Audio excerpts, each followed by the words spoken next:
So we're a few minutes late tonight. It happens. It happens. It happens. But look at the picture. Look at it.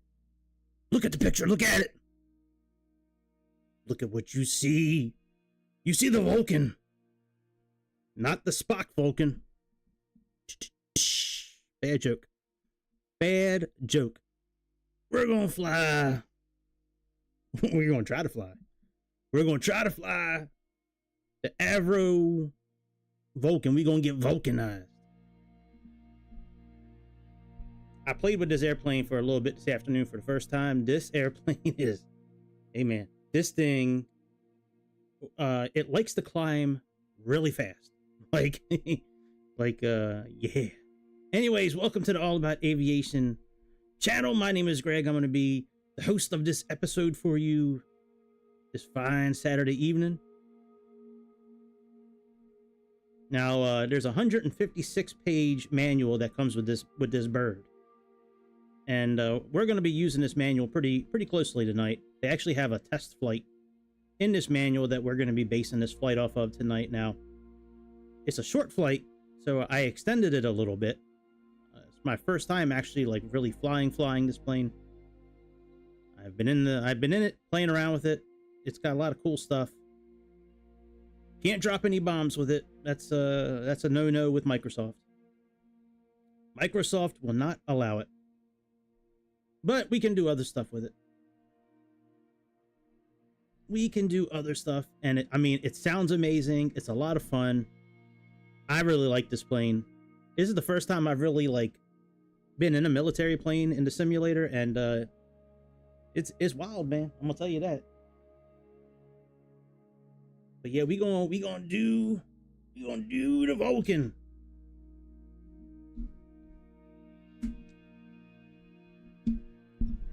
If we were gonna be going dancing tonight, we'd be doing the Vulcan. That'd be the dance we gonna do tonight. So let's read a little bit about the Vulcan first, and while we do that, let's see if there's any. All right, no updates. No updates. All right, let's go back to profile. Now there's 3 different versions that come with it. So we got with the Olympus 200 engines, we got the Olympus 301 engines, and then we got this one here, which this is more like the this version here is more like surveillance and stuff like that. So the test flight has us using this 200 series, so that's what we're going to do. And it's got some liveries with it. All the series have liveries, but it's usually like what hangar, like what squadron it's in. So we're going to be flying over England tonight. Yeah, let's do that one. All right, so let's read about this this chumpy here. So see specifications. Wow. Well, let's read all this, shall we? Let me get my reading voice. Let me get my reading voice on. Please subscribe and hit that like button. All right, the Vulcan is a 4-engine, long-range, high-altitude strategic bomber developed by British aerospace firm Avro. It is one of the most distinctive aircraft in aviation history, with its delta-shaped form and howling sound of its engines. One of the earliest jet-powered bombers, the Vulcan played an important role in the United Kingdom's nuclear deterrent capability during the Cold War. It took its maiden flight on August 30th, 1950 deuce, and it entered service in September of 1956. Produced from 1956 to 1965, Avro manufactured a total of 136 of the aircraft. The Vulcan traces its lineage to a period just after the end of World War II, during which the British established their nuclear weapons program. A key component of this strategic deterrent capability was delivery, and the government established what would become the Bomber Command Main Force, or the V-Force. This would ultimately consist of 3 types of bomber aircraft, notably including the Avro Vulcan. The initial specification requests outlined that the military sought to be able to fly a single 10,000-pound weapon up to a distance of 1,700 miles. The bomber needed to be able to fly at altitudes up to 50,000 feet above sea level and it speeds in excess of 580 miles an hour. It also needed to weigh less than 100,000 pounds, fully loaded with fuel and bomb. Avro consisted of a number of possible designs, settling on a main wing only, delta-shaped aircraft with a single vertical stabilizer for yaw control and no traditional appanage. This non-traditional design stemmed from engineers balancing the myriad requirements set forth by the government. The bomber carried the United Kingdom's first nuclear weapon and maintained a position as the key pillar of the country's nuclear strategy until its retirement in 1984. Outside the role of nuclear force, the Vulcan played an important role in delivering conventional munitions during the Falklands War. The platform evolved over the decades with a number of refinements and iterations. The Vulcan B Mach 2, which has a larger wing than the initial production Vulcan, was first delivered in September of 1959. It measures 105 feet, 6 inches in length, stands 27 feet 1 inch tall, and has a wingspan of 111 feet. It is powered by 4 Bristol Siddeley Olympus 201 or 301 turbojet engines. It has a range of 4,603 miles, a service ceiling of 55,000 feet, and a cruise speed of 567 miles per hour, and a top speed of 644 miles an hour. Wow. Let's get in this bitch. Let's get in this bitch and start flying. So, the flight that it has us going through, I'm making it a bit longer, and we're going to build it out here first because, so there's a tablet that comes with this. Hello, my friend. Hello, amigo. So it does come with a tablet, just like the rest of the Just Flight airplanes do. However, it makes no sense to build it on SimBrief and bring it in because this plane does not exist in SimBrief. So you could probably use a similar one, but we're just going to build the route out here tonight. And so what we're going to do is, so we're going to be taking off around here. The way, well, here I'll show you the route that it has us going on right now, this test flight. But we're gonna, like I said, we're gonna make it a little bit longer because it's really not a long flight at all. You know, it's just a test flight. So we're taking off from this Air Force base in Sheffield, home of Def Leppard. In case y'all didn't know, it's the home of Def Leppard. All right, let's park at ramp 14, and then we are going to EGVA. We're going to go up north near Edinburgh and then come back down. So the way that this one has us going, oh, here, let me exit. So initially it has us coming out and going down here and then kind of just coming around. It's not a very long flight. So we're going to head up north quite a bit and then go back down south. So all right, so let's add our first waypoint in. I think it was Lee is what I put in. What's up, Magnum? How is your Saturday night?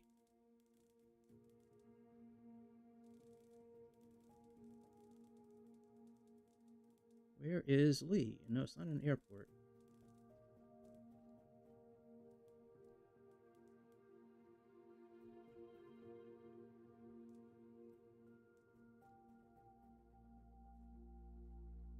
Come on.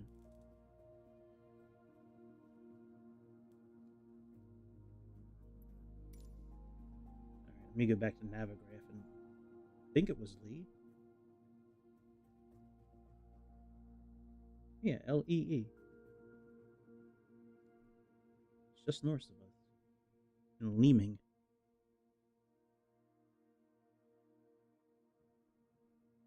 All right, let's try typing in again.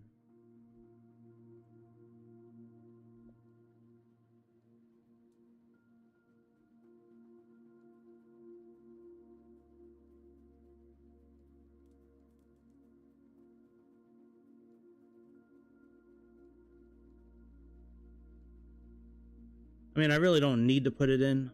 I can leave it out, I guess, but I'm just wondering why it's not showing up here. It shouldn't have a graph.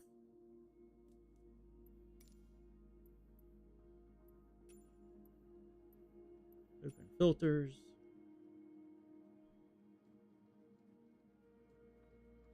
Nav aids.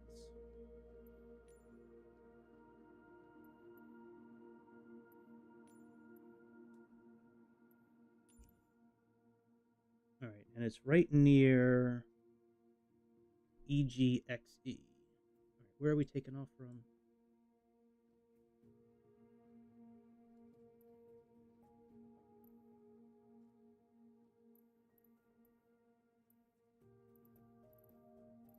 Oh, come on, show yourself. All right, where's Fleming at, or Leeming actually? Where's? Let me look at a bigger map here. All right, it's right below Newcastle. All right, there's Newcastle, so it's got to be around here.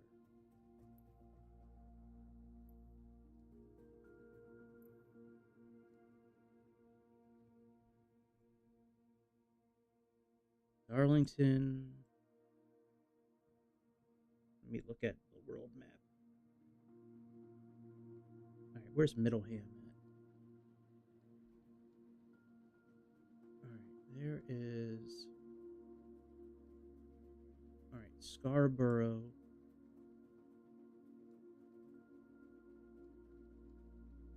Okay, here's Scarborough. And this kind of like parallel with Scarborough near Middleton.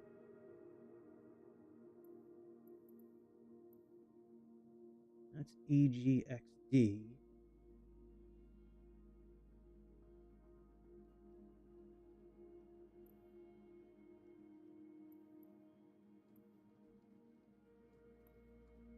I think, oh, here's Lee. There we go. All right, let's add that. And then we got TLA.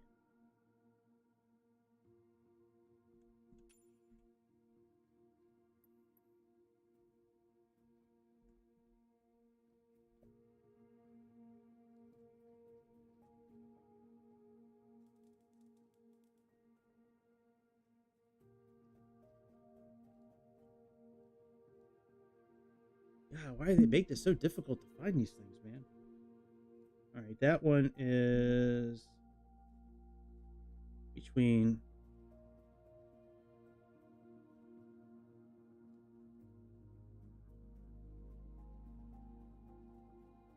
Yes, yes, I did. Yes, I did. That was pretty wild. All right, this should be down around here somewhere, according to the map. So TLA is right near Weedsmer, Blackmore. That's it. Yep, TLA. Why? I mean, like, why can't they just show it when? Why can't they just show it when I need it? Why do I gotta go searching? All right, Wit. This one should be all the way at the bottom of this list here. All right, so Wit is the original waypoint for this flight. So originally we were going from. Originally they had us going from our airport here, our Air Force base here to Wit, and then they had us. That's a Tacan, so we're going to be plugging in a different type of frequency for that. Same thing with Lee. I think Lee is a Tacan. Yeah, Lee's also a Tacan. All right, and then we have DTY. All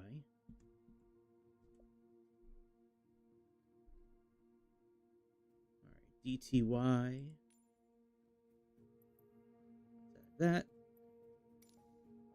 And then we have BCN, which is our, or BZN actually. BZN. Very good. And let's plug that in. That's a Tacan also. All right. Yeah, I mean, so the original route that this thing had us going on wasn't a very long route. It was like here and then like down to here. So I decided to make it a bit longer. So now we're going to take off, head north, and then come back down. So, all right, that's all done. Yep. All right, let's go flying. I don't remember if I have live weather on or off. I think I turned it off. But There's two things with this airplane that I found that I don't like. Well, there's three, actually. 1, 2, 3. The main one is that we can't drop bombs with this airplane. Microsoft got their short and curlies in an uproar. And they don't allow any kind of weaponry on any of the planes in the Xbox marketplace. So we got a big we got a big gaping hole in the middle of our airplane. Nobody likes a big gaping hole. That's issue 1. Issue 2 I'll show you in a minute.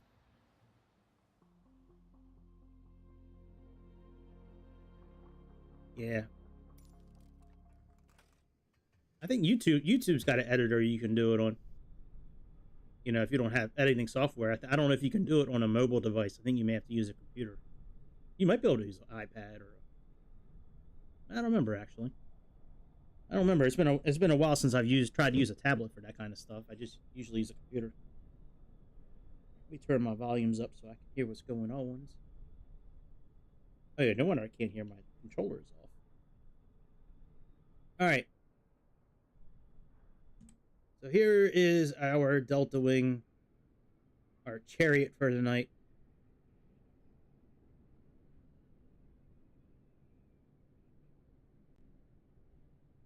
This is a fun airplane, man. I've only taken off in it twice, and it has been it's been interesting to try to keep this thing from going like straight up in the air. Like it really wants to just go straight up.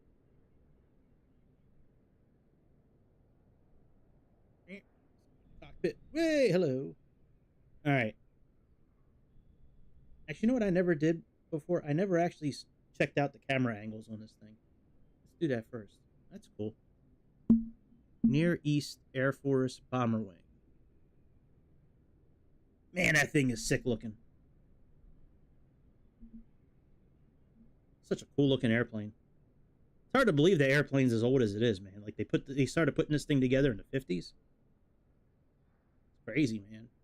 They had some good ideas for cars and airplanes back then. If you look at the cars from the 50s and all the angles and geometric shapes and stuff, and now you look at cars nowadays and it's like, ugh. What's up, ladder?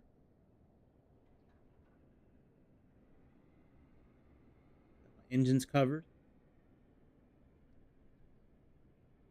Oh, that's cool. Look, got a little bat wing on the back of it. That's cool.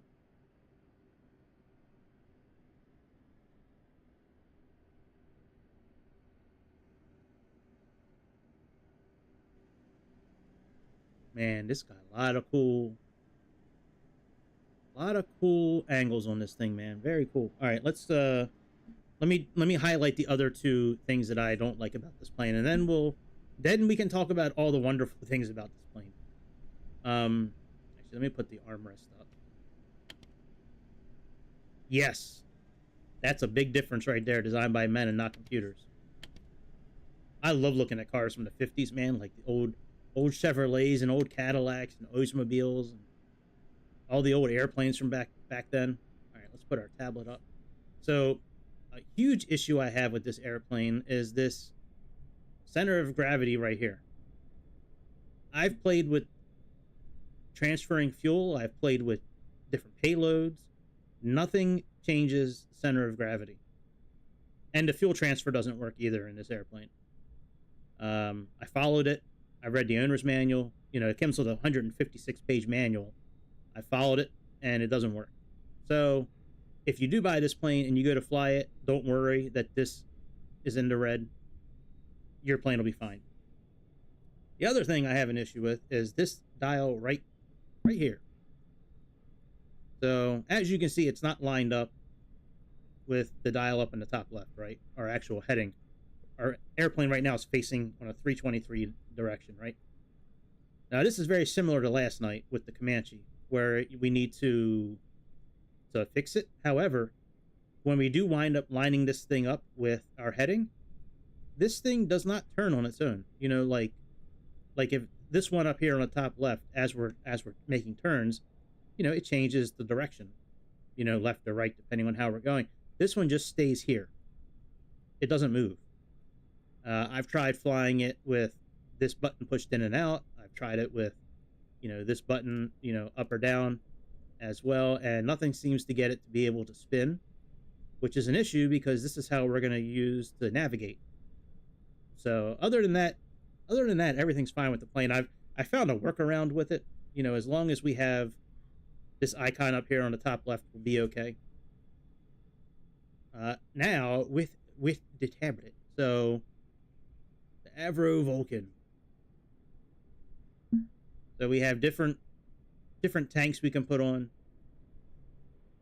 We have the reconnaissance pods we can put on the wings. Yeah, I don't think it's a gyro compass, but I haven't found another compass anywhere, though. That's the thing. Like, we can do our heading. You can adjust your heading and your course with this, but I haven't found another... Oh, you know what? Maybe this will be the compass, because this will have our DME in here as well. Well, whatever. We'll figure it out while we're flying. Well, we can put on pods on the outside of the wing here.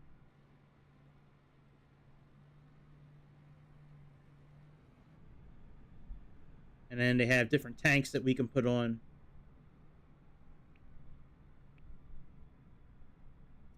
And then it does have the regular Just Flight tablet, with flight plan we can bring in. But like I said, there's no Vulcan in SimBrief, so there's really no reason to have it. Charts, you can have it on here if you want to. Settings. Right, that's fine. So let's go back to aircraft. Let's go to settings here. And I am going to turn on the auto sync altimeters, GPS navigation. Oh, I thought the auto throttle was in this, according to the owner's manual, the auto throttle should be listed in here. Oh, here we go, auto throttle. Okay. So here's the different configurations that you can set up. You can set up a fuel tanker. You can have the 201 engines or the 301 engines. You can have the nose probe, the dome, the ECM, MMR aerials.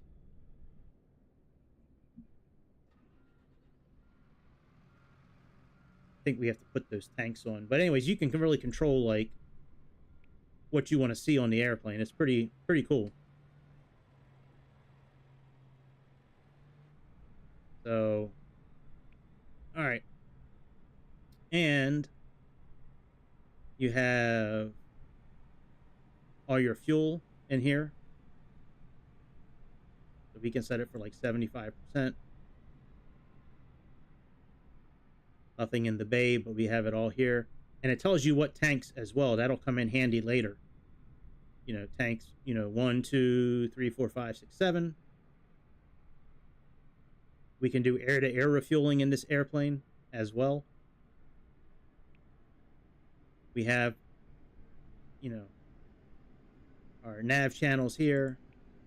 And then we have a quick version for autopilot. So now I'm going to follow the book. Yeah, I tried it both ways with that dial. So I'll show you, as we get closer to taking off and all that. But that dial, I tried it both ways, pushing it in, because the way it is right now. Well, here, I'll show you. So the way it's set up right now, if I was to spin it right now, it just does the heading indicator, right? If I push it in, it spins the whole dial, which is what I was doing, last night to match up our heading. So let me match up our heading right now. So we're actually heading 323. And then when I was flying earlier, I left it pushed in, and then I also pulled it back out again. And it still wouldn't spin. So maybe, I don't know, maybe it doesn't Maybe it's just a CDI indicator. Maybe it doesn't actually move around. Maybe that's what, like, this one up here does. To be honest, to be completely transparent, I didn't really look at this dial when I was flying earlier. I was so focused on this dial here that I didn't even, like, pay attention. So, but yeah, I'm going to follow the book with this flight. As far as getting everything started, there is a there's two checklists. There's one in the tablet, and then we have this one here. I'm not going to really follow this one. I'm going to follow the book. You know, and go from there. So, I mean, maybe I should follow this one, but I'm gonna follow what's in the owner's manual, and we're gonna go that direction.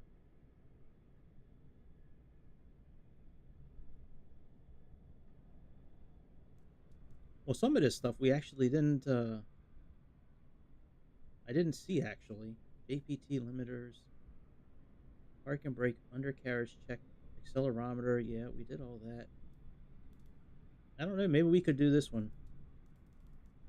Electrical power off, oxygen on, ejection seat pins fitted, battery on, non-essentials check, external, 4 ambers, no regarded. Yeah. Nah, we'll stick with.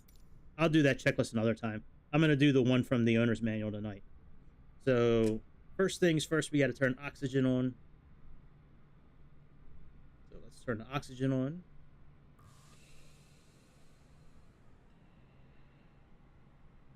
On both sides.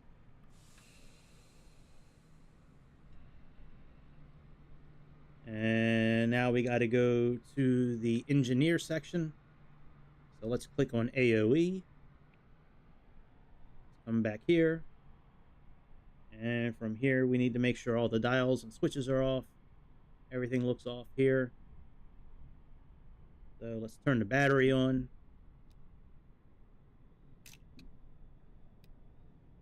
Make sure we get about 20 some volts. We do.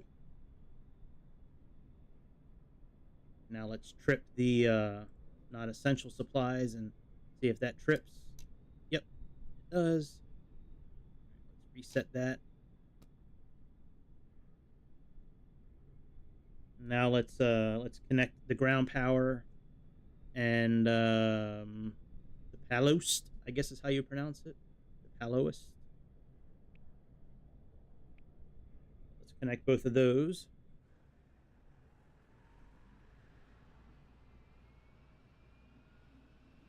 Hey, fellas. So here's our ground power.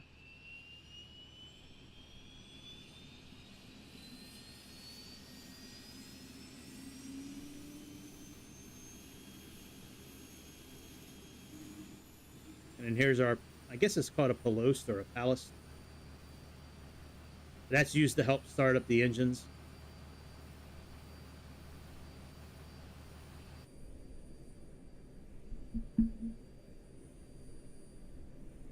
Now if we look at our battery gauge, we can see it's now like up to 30 because we're getting all that extra ampage.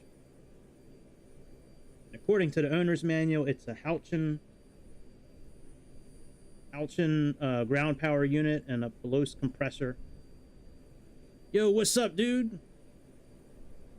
How you doing? Hit that subscribe and hit that like button if you would be so kind.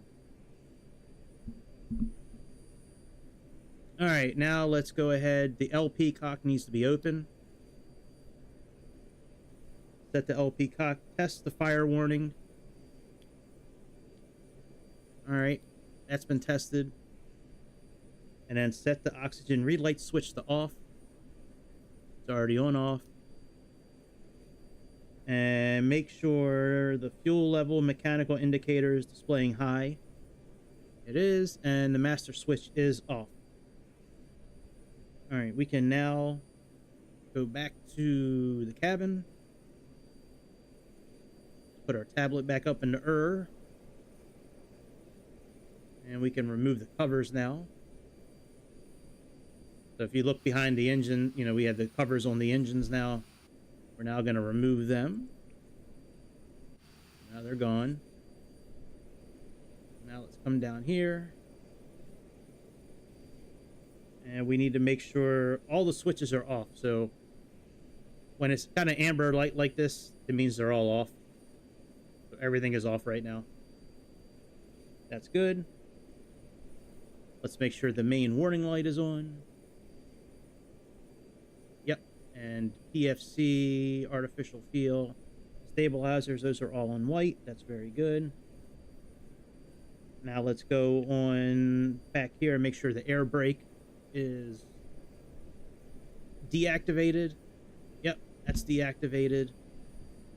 And the air brake indicator is also here, showing that it's off. Now let's go on the co-pilot side of things here. All right, de-ice is low. And test the windscreen amber light. So let's test that. All right, that's been tested.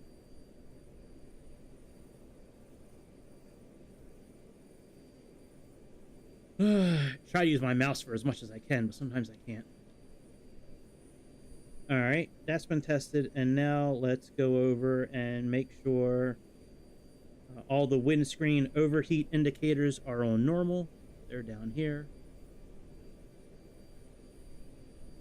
Yep, those are all on normal. And let's make sure the bleed for the cabin is shut. Continuing on the right side console. Yep. AF bleed is shut. That's right here.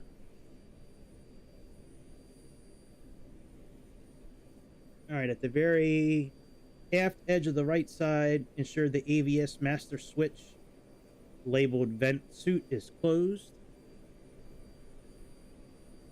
Yep, it is closed. All right, now we can start up kind of with the APU. So let's go back to the AOE. And now let's go ahead and set the AP master switch on. And now we're going to push the AAPP start button. We can see the turbine gas temperature and the oil pressure coming up.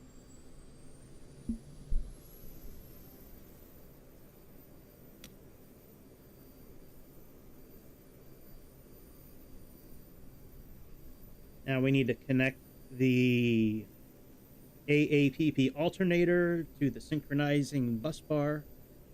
So right now it's not connected because it's horizontal. Let's connect it. Now it's connected to the bus bar. And we can now switch on both 115 volt transformers right here. That's on. That's on. All right, let's return to the cockpit. I've tried getting back to that section by just kind of moving around the plane. I can't do it. So I think you have to use the tablet to get back there. All right. By the way, this is the panel to start the engines right here. We're not doing that one yet. We're coming here. We're going to make sure this radio button is straight up and down for T/R plus G. And now, according to the manual, it wants us to put the bomb bay's door on auto right now. It's not going to close just yet because the hydraulics have to be on. So if you do that, it's going to go from white to this hatched looking. But once we get the engines on and the hydraulics on, the bomb bay doors will close. All right, let's go here to the accelerometer. Let's push that in to reset it. And let's also reset the altimeter. As you can see, it's got that standby flag. Let's get rid of that standby flag. All right, that's now gone. Now we need to go to the underside of the coaming. I guess this thing is called a coaming right here, and we need to move all these LP fuel cock switch guards, and we need to move all these switches forward. So this looks like forward, like that would be forward, but this is forward. If you don't do this, the fuel system is not going to work properly.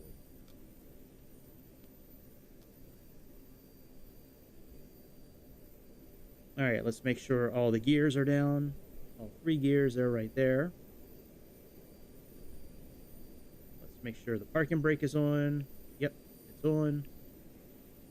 And let's make sure we have enough hydraulic fluid. So right now it's not in the green here, or it's barely in the green. We need to adjust that so we can use this. Just click it a couple of times. It'll put you back in the green for the hydraulics. Now on the left side of the takeoff quadrant, we need to make sure that we're in takeoff mode, and we need to make sure the JPT limiter is on, as it is showing right here. It's on. We also need to make sure that this HRS and MFS switch is an MFS. I think the MF stands for military something. I think. Pretty sure it's like military. It stands for military something. But all right, you can see we have plenty of fuel, you know, for all 4 engines. And now move down the fuel console and extend it to its flight position. So here we go. So let's go ahead and open up this little panel here. It has all our fuel pumps and all that. And what we're going to do is we want to make sure we get fuel to the right places. So you can see these are all in white right now. Kind of like on an Airbus, if it's in white, it's off. So we need to make sure these go black. So what we're going to do is we're just going to turn on one of the fuel pumps. Let's just do number 3. And let's open up the cross-feed switches. And you can see it's all in black now. So our fuel is working properly now. We can close all this up again. Not the panel, but we can close these cross-feed switches, and we can put this back. We can put this back down here. All right, we can make sure the autopilot is powered and ready for flight. So what we're going to do is confirm that the 3 channel switches, R is for rudder, aileron, and elevator, make sure those are all forward.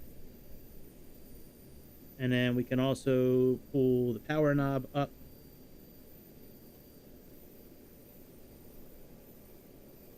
Yo, what up, aviation?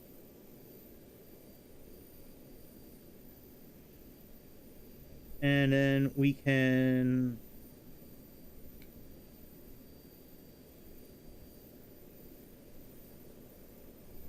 so yeah, it'll hold the up.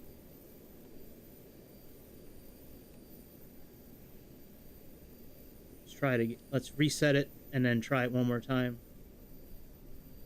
Where's the autopilot reset? It's right here.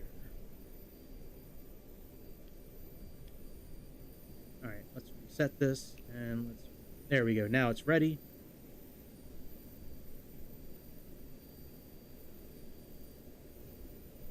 Yeah, maybe I'll look into it.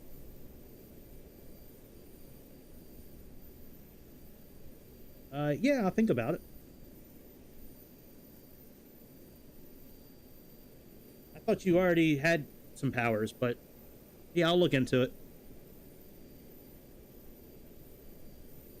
I can't do anything right now, but yeah, I mean, when I'm done tonight or tomorrow, I'll look into it and let you know.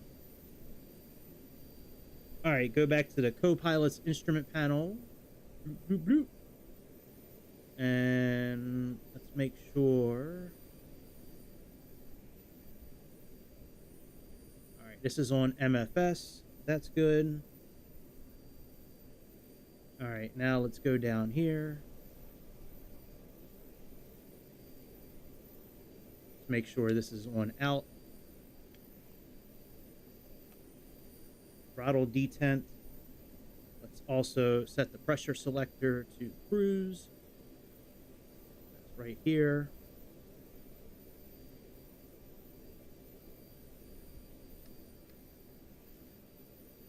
Okay, I gotcha. I'll look into it. All right, make sure all the cabin air is shut. Yep, those are all shut. Very good. And temperature selector is cold. Temperature selector is cold. All right. Now in the lighting console. All right, set the external lights to on. I can never see past this guy here. All right, set those to on. And set the nav light to flash. All right, take your time. Set nav light to flash. Very good. Now we can start up the engines.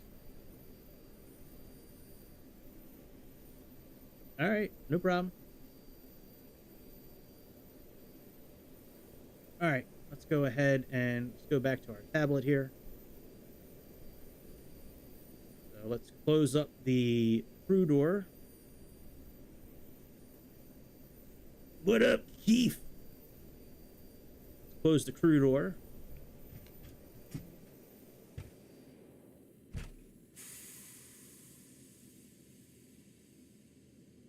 It's amazing the difference in sound closing that door.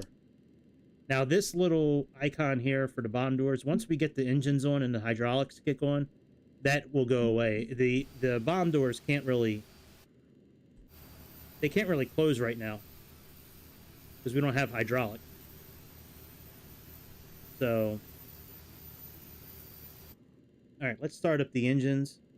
So the way this manual has it done, it's on it's set for it's set for rapid start. So let's go back to the fuel console and let's set all the fuel switches on. Let's turn on all the fuel pumps, and we need to make sure that where'd you have to go for your conference? At least did they send you somewhere nice like Phoenix or Dallas, or was it like somewhere like Buffalo or somewhere in New Jersey or something like that? I remember having to go to those things years ago. Sometimes they would send me to like buttfuck New Jersey, and I'm like, no, man, send me to Dallas or Atlanta or somewhere. Send me to Florida.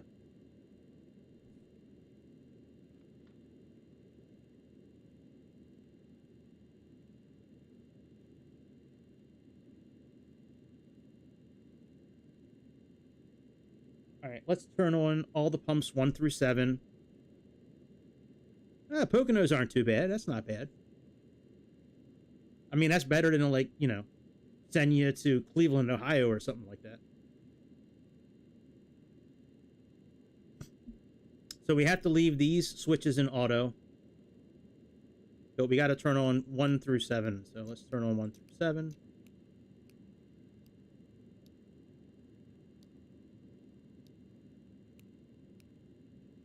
All right, 1 through 7 are now on, and then we need to leave the crossfeed switches closed. So they're closed right now because they're straight up in the air.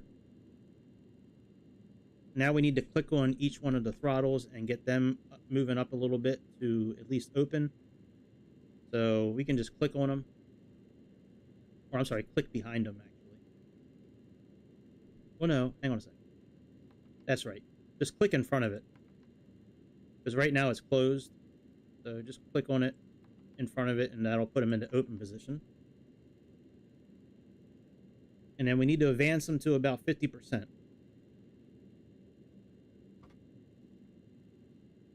I suggest you play with the wording on, because now we can see we're at 37%. So let's keep on moving it to 50. 48, 2 more clicks forward. Let me see if F3 will do this. Oh, very good. F3 does work. All right, we're at 50%. Yeah, mistake on a lake. That's right. That's right. All right, we can now go over to the engine start panel, which is back here. And we're going to do rapid start. So what we're going to do is, let's turn the master switch on. Oh, we got to move it. Hang on, let's turn it out. We got to move this to rapid. Let's move this on. Put the ignition switch on. And now push the rapid start button.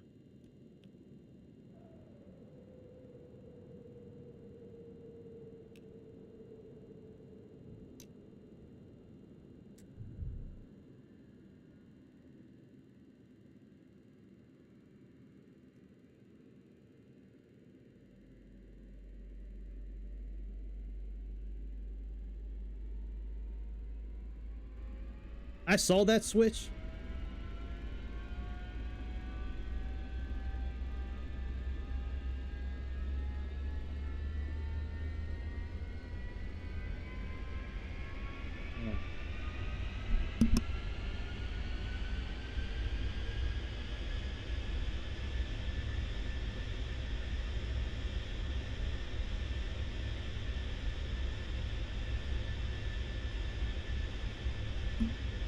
I didn't want to talk during the engine startup, man. This engine sounds so good. Yeah, you know, I saw that button and I wasn't really sure exactly how to use it. I mean, I can just pause the game real quick and take a look on this owner's manual thing here. Yeah, it's right here.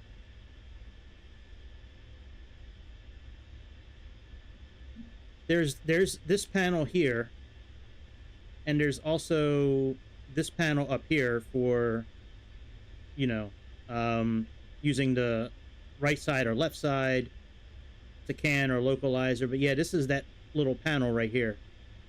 Let me take a look at it real quick. Let me pause the game. Let me pause the game and pull up my tablet real quick. So I just finished page 112. Let me go back to the beginning and go back to main supplies.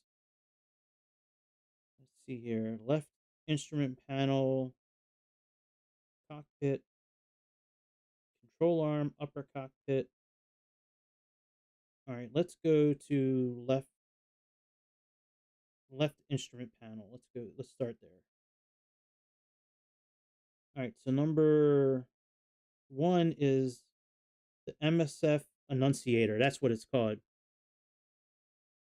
Page 62, my man. My man coming in the clutch. Well, I'm looking at page 62. Page 62 just talks about de-icing.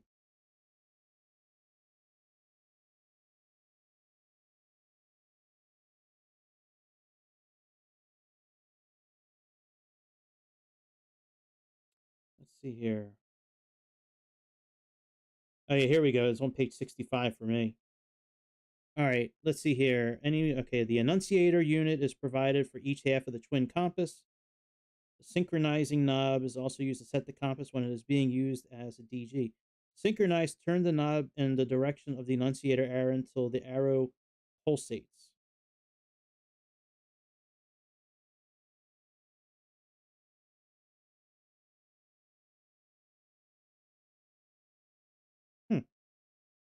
Consists of a comp/DG, a synchronizing knob, and a window showing the annunciator arrow. To synchronize, turn the knob in the direction of the annunciator arrow until the arrow pulsates. Well, I'll give it a try. Oh, it's all good, man. Don't worry about it. All right, let me go back to page 112. Yeah, if you're following along at home, we're getting ready to go to page 13. I mean, page 113. Let me see if I can get this thing to pulsate.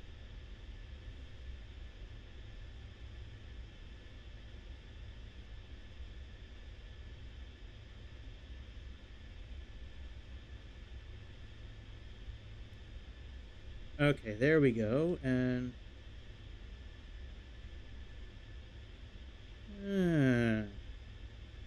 now that is interesting.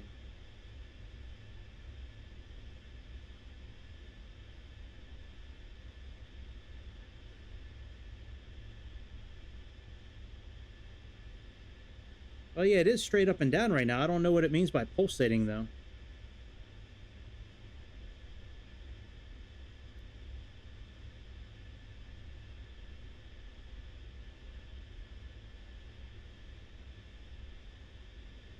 Compass. Oh, maybe I need to hang on a second. Let's push that in and now let's try this. No, let's try this now.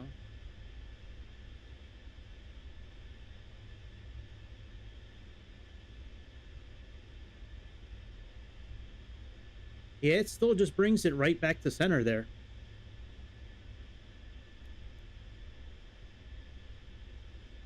But maybe I'll leave this on direct gyro. Maybe now when I'm moving, maybe that will actually like have it moving now. I don't know.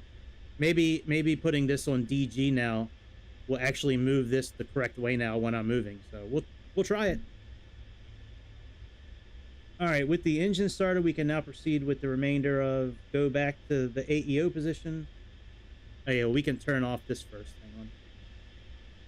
Let's turn off lighter and that.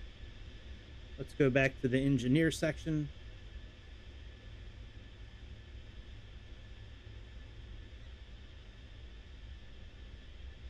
All right, now we can switch. We can now switch on to 4 alternators and confirm the 4 amber lights extinguish. All right, so let's turn those on.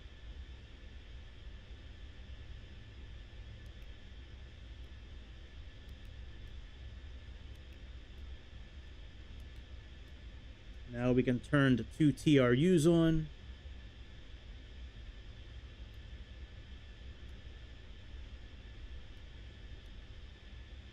All right, and let's go back to the cockpit now, and we can do a test with the air brake. So right now we can.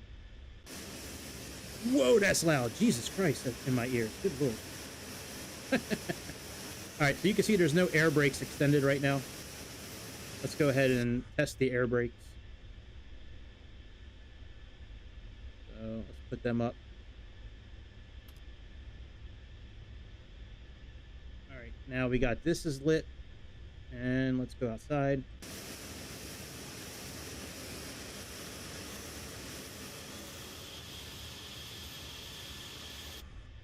All right, let's put the air brake away. Hey, welcome back to the cut. All right, we can now close the bomb doors. You know what? They might actually be closed now. Let's see.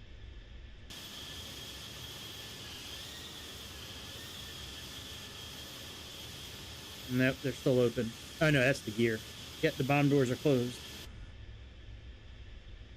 All right, but let's set this switch now to close so it matches what the bomb doors are doing. Now we need to extinguish all these lights here. And we need to go in a certain format. We need to go ARE. And it says here to wait about a second in between. So let's push A first. Wait for all that to extinguish.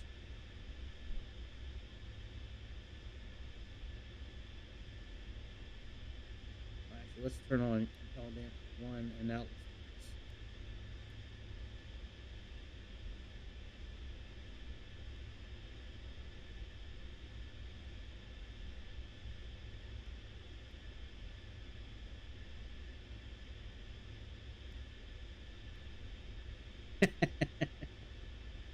well, thank you.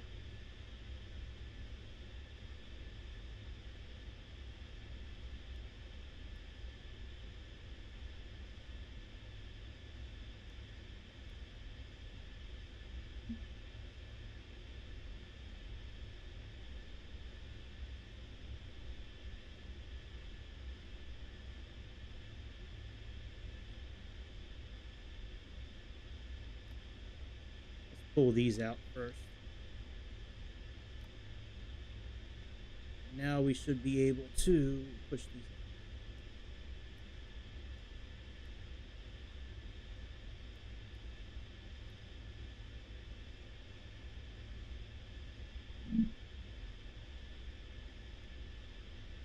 There we go. Let's do R.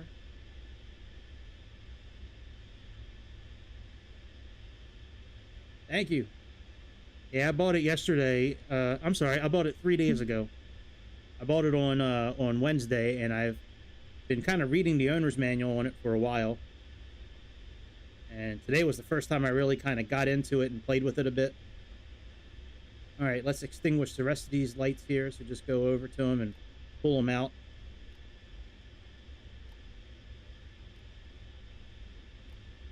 This airplane loves to go straight up in the air. It's a little difficult to control this airplane with a thumbstick, but it's all good. All right, let's remove the ground equipment. So we can remove the ground power and the boost.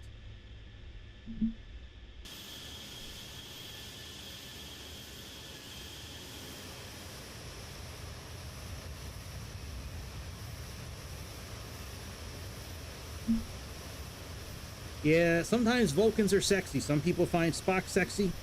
I find this damn airplane to be sexy, man. And it flies amazing. It's such a fun plane to fly.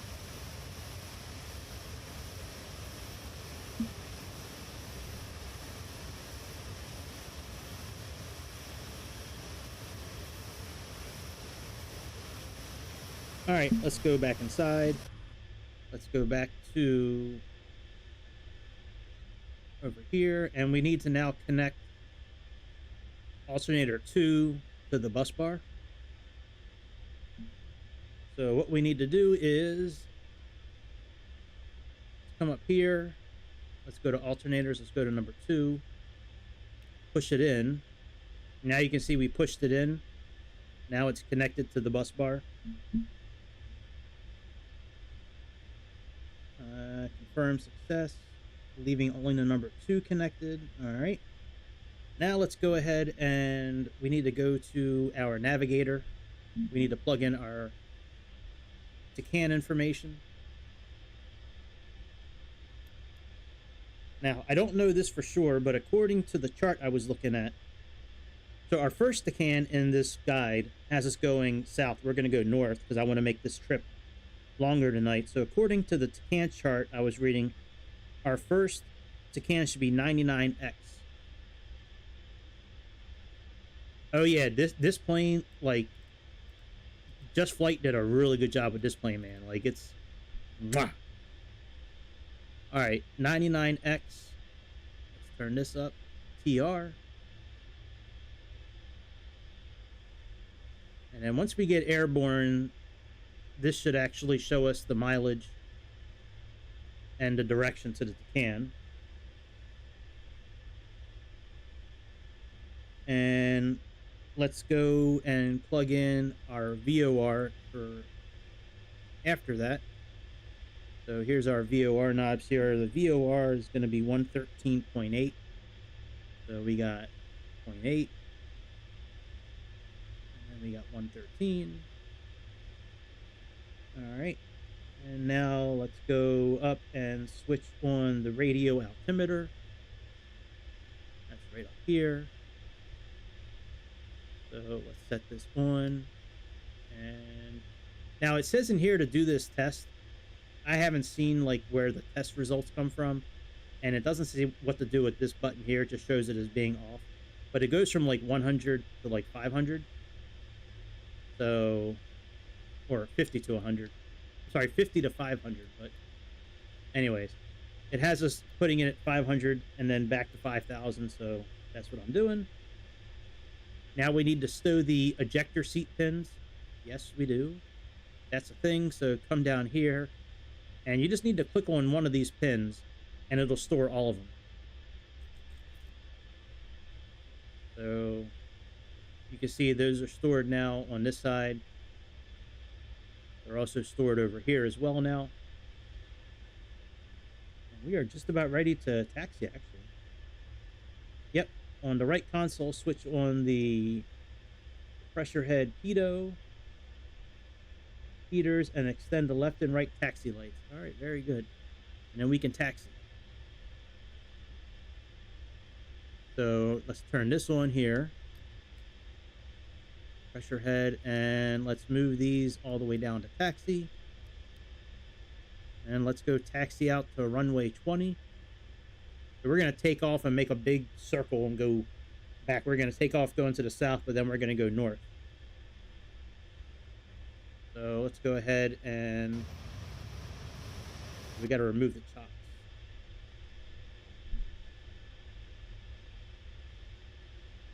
Now, I might partly cheat tonight and use this system here for autopilot, or I may just wind up using the tablet, you know, for a lot of the autopilot stuff. So now the reason it says power now is because it had us put it in a ready status, which is why it's lit up in white there. We pulled the power switch up and that put it in the ready status. That's what the owner's manual says to do. So let's go ahead and release the parking brake.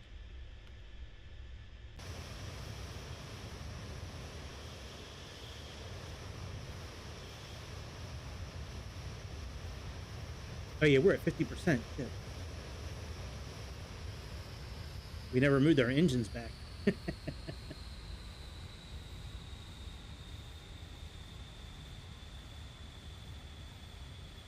Yeah.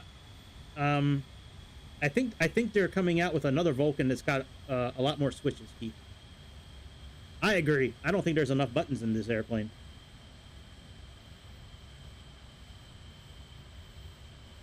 What are you saying, we Greece? Did you make did the Greek people make this airplane, Greece? If anybody from Russia is watching tonight, this is how you make an airplane. Is that what we're trying to say? If you're from Russia, watch this shit. Such a cool looking plane.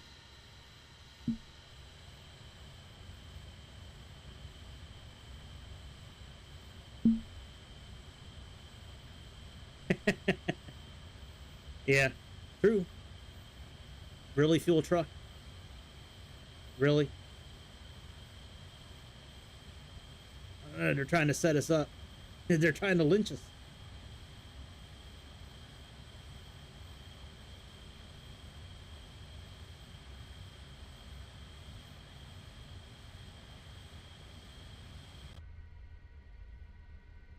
All right.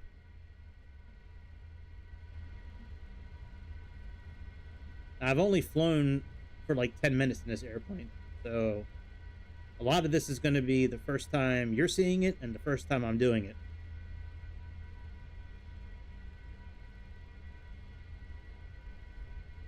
Yeah, that gyro's still not moving, by the way.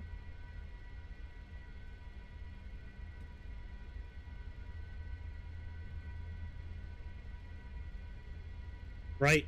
It's true.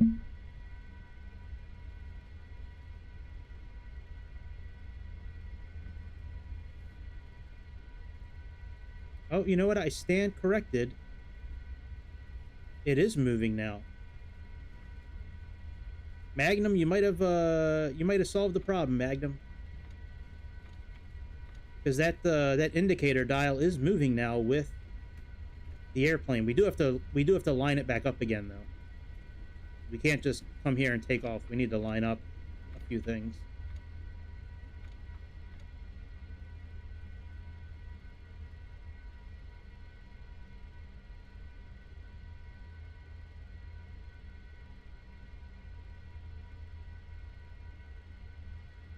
Five minutes? Sure. Sooner than that, probably. Alright, let's lock the brake. Let's line up. Oh, we're not lined up yet. Hang on. Let's finish lining up.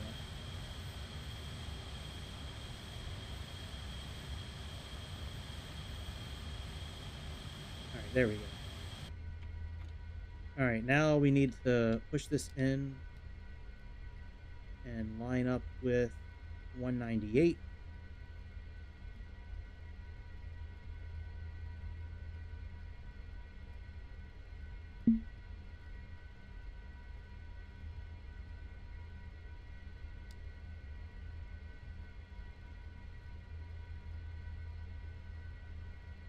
Make sure this is lined up. There we go. And let me see what we got to do here. Hang on. All right, perform Let's make sure that. All right, that's on there. That's on Tacan. Compass is good. All right, now we need to go back to the operators panel in the back, and we need to do a couple more things back here. To make sure all alternators are on, and then connect the AAP to the synchronizing bus bar by pressing that. And then we also need to make sure that, okay, so let's connect the, well, the bus bar should be, all right, now that's connected. That's on, and we need to make sure this is back up in the air again. So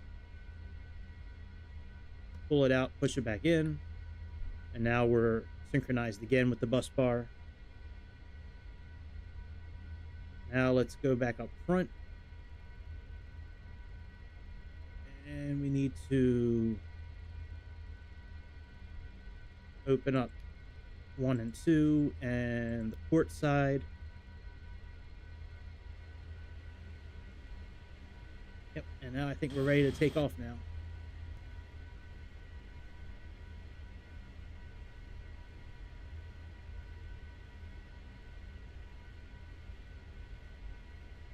Yeah.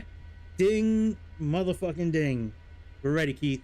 Yeah, I think you're right. When I was flying it before, I did not do anything with this dial down here. But when I was moving on the ground, the knob was actually rotating. Not the knob, but the indicator was actually moving with it. So we might be okay now. So, all right, let's go ahead and take off.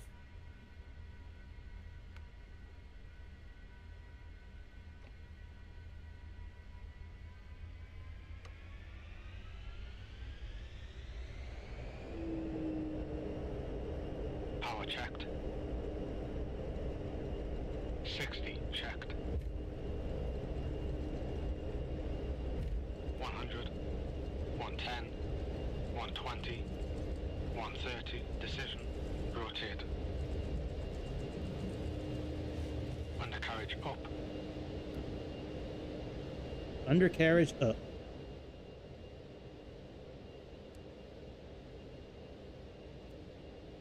All right, let's pull this back to 95.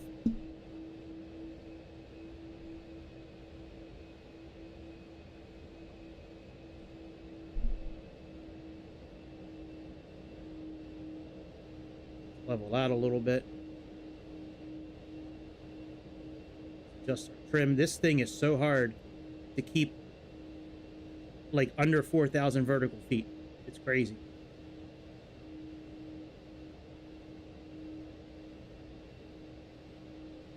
Now our Tacan isn't showing up though. That's a little interesting to me.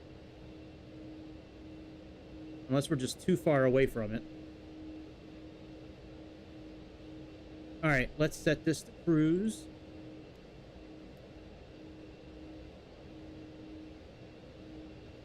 Lights will retract automatically.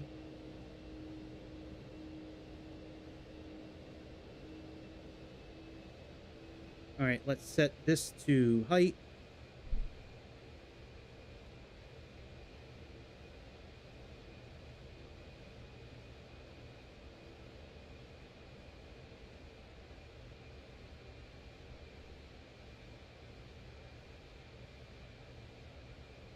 If it doesn't read that Tacan in a few minutes, then I will switch it to VOR mode.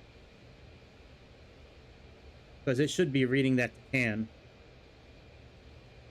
I mean, I put 99X in, so it should be okay, but I did get that from, like, Quora, so I don't know if that's correct or not.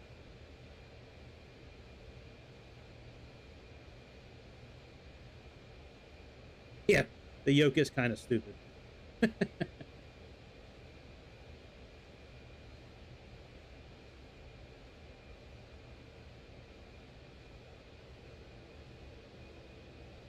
Let me switch it to VOR. It's 112.6.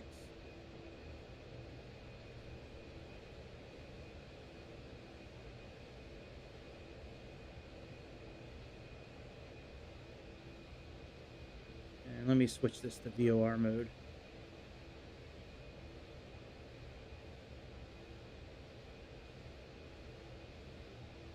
Yeah, it might just be too far away to get it. That's alright, we'll head north for a while.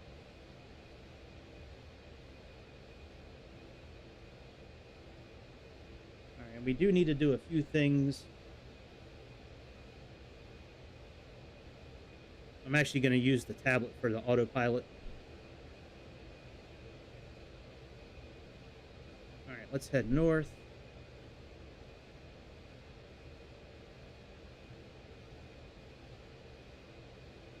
Okay, let's IAS hold. And let's hold this track. And let's put on auto.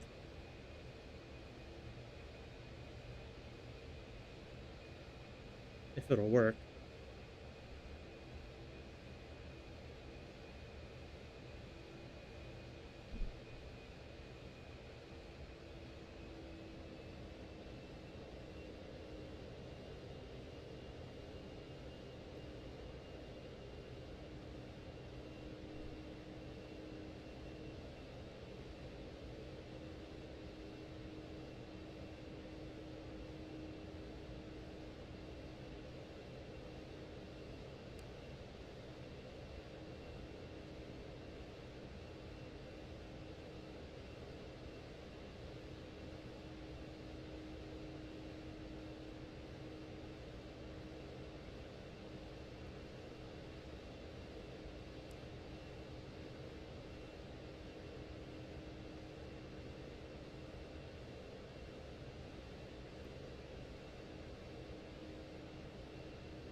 Yeah, I see what you see in Magnum, but yeah, I'm not really using GPS mode. I'm doing all VOR and the cans and all that.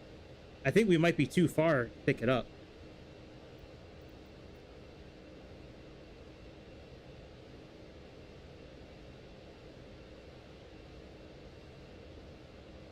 So, but we're heading in the right direction.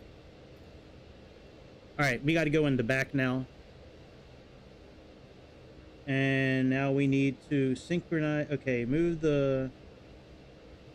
press the extra. All right, connect alternator number 3.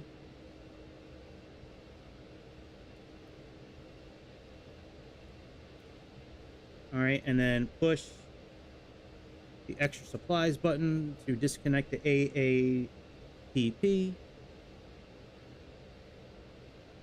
Set the master switch to off. And now let's put the rest of these open.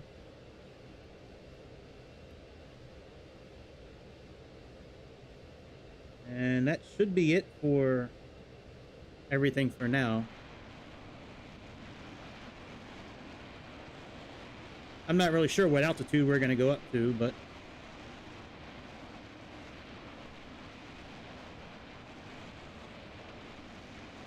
this is the farthest I've ever got in this airplane before, so I'm kind of excited. Yes, we will turn the lights down again at some point. Or maybe we'll do it now. See what it looks like at nighttime.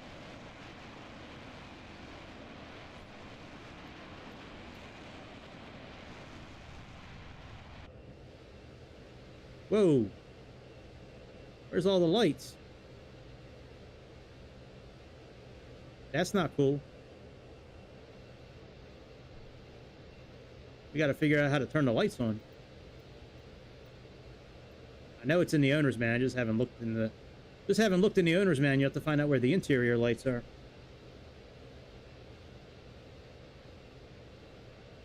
Sweet. We'll do it.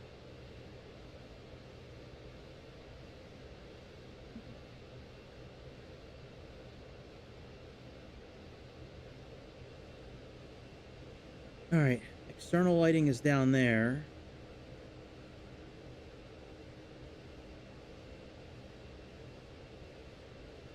Maybe internal lighting's over here, maybe.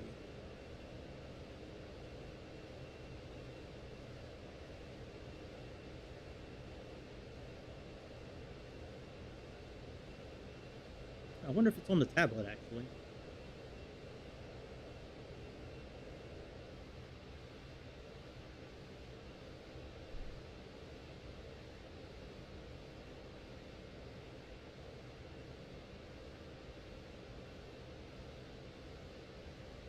Yeah, 99X, that's correct.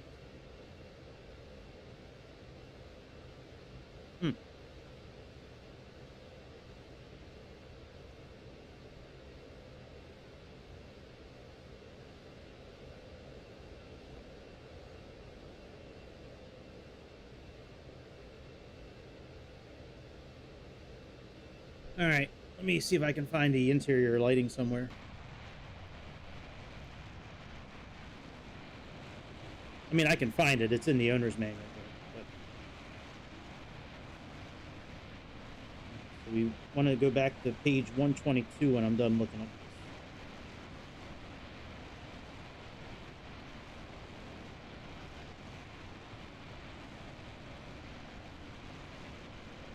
this. Internal lighting, page 52.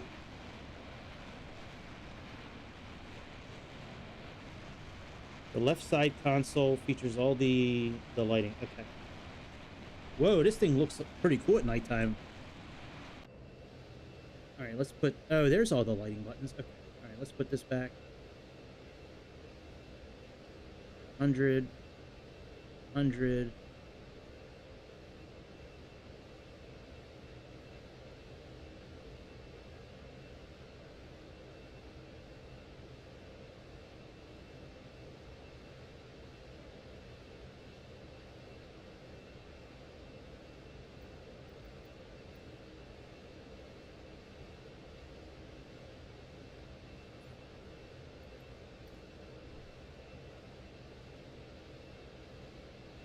Nice. Let me put it on the other side too.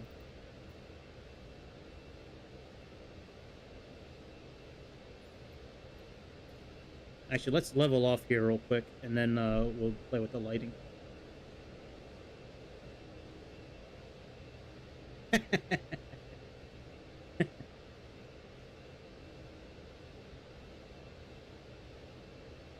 Oh, that is interesting. So moving the trim moves the pitch hold automatically. That is interesting. I had no idea it was going to do that. All right, let's hold this altitude.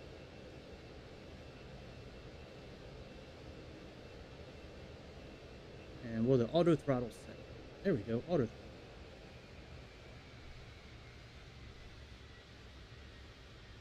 Very good. All right, let's go put on the all the lighting over here.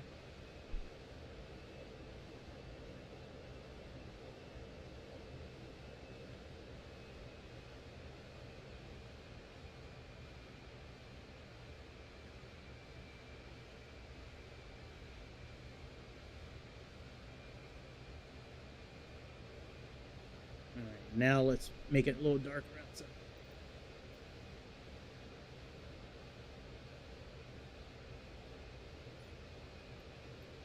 Here we go.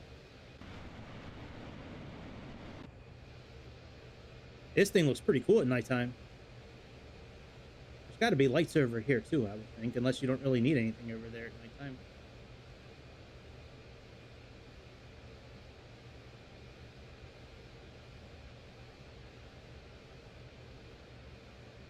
Oh, I wonder if it picked up the can already.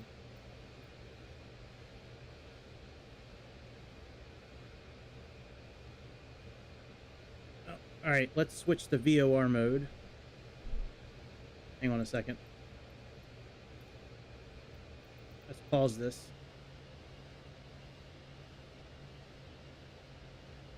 Oh, I can't.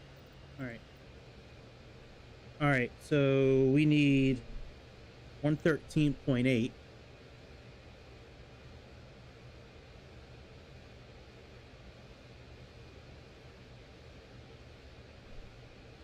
All right, and let's put this on localizer.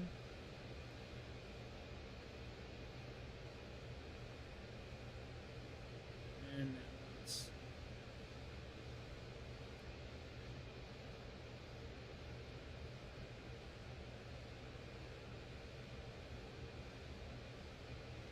Hang on a second.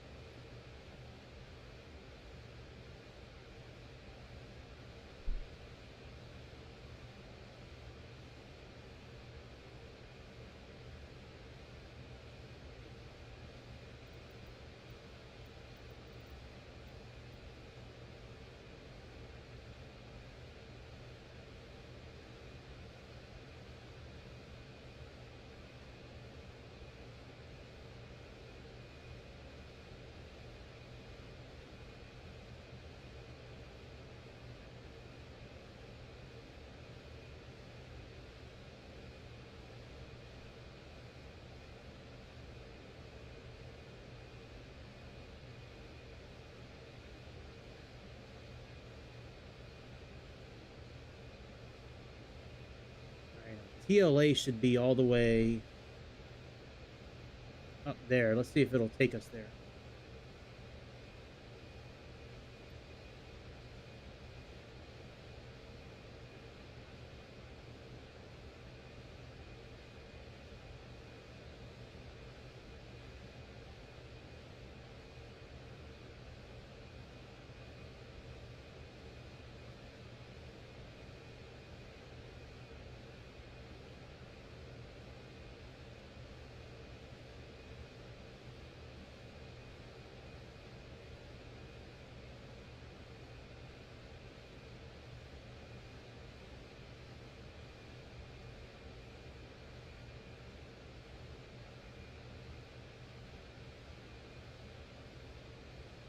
I've been pretty good, man. How have you been?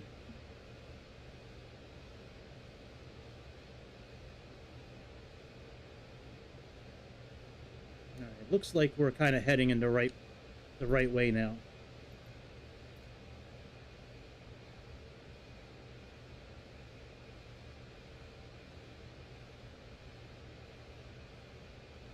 You're moving to Greece. You're moving in with Greece.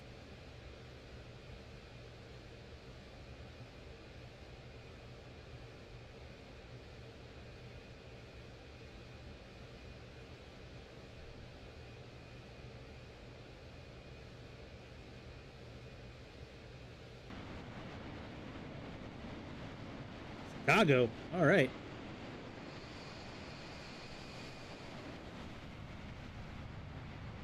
Chicago's a pretty nice city.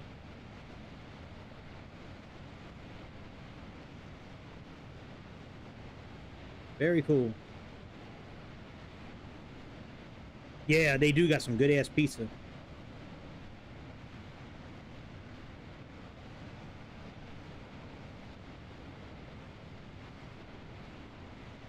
All right, we're cruising now. Cruising to a bar on the shore. The lures, love could be white. Got the body of a Venus.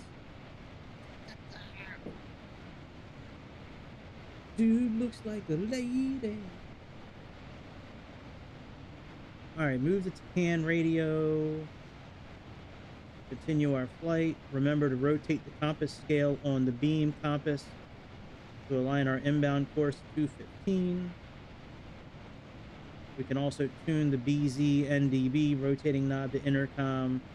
The co-pilot, yeah, blah, blah, blah. Relative bearing. All right.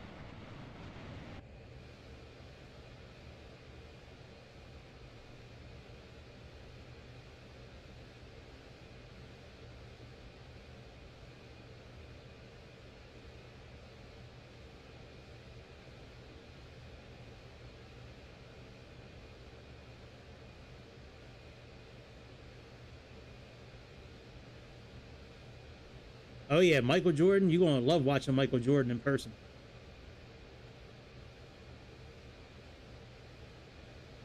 He might make the Hall of Fame one day, man. He's having a really good beginning to his career right now. And Michael Jordan's the shit, man. You're gonna love watching him play. He gets like a hat trick like every night. True story.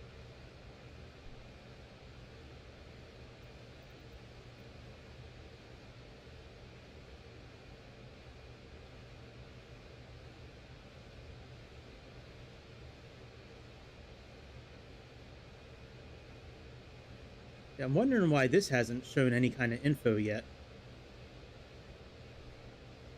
This right here.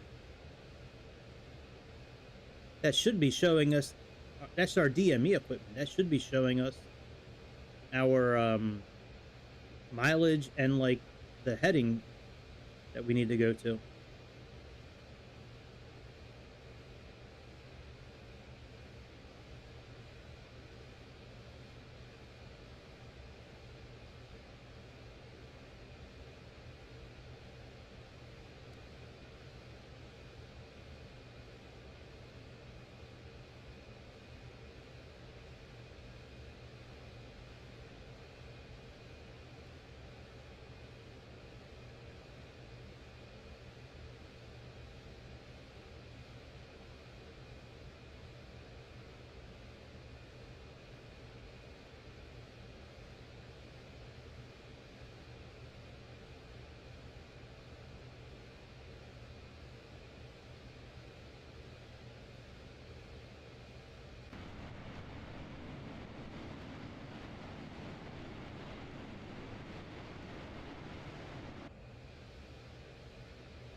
Man, this plane is cool, man. I'm glad I bought this plane. This plane is fun. So far, you should get it. The little things that I nitpicked about in the beginning, not that big of a deal. It's definitely a fun plane to fly, though.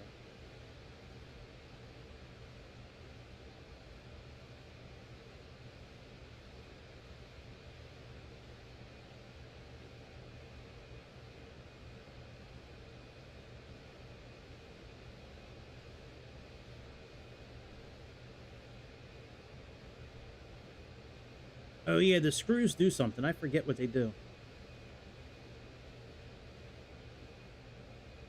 Oh yeah, that's right.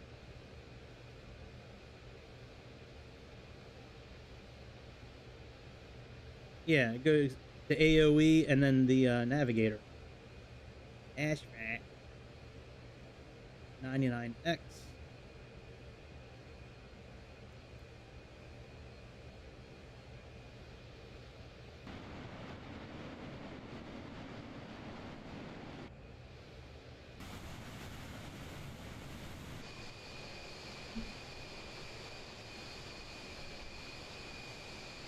Man, look at all that carbon we're producing. Look at all that delicious carbon.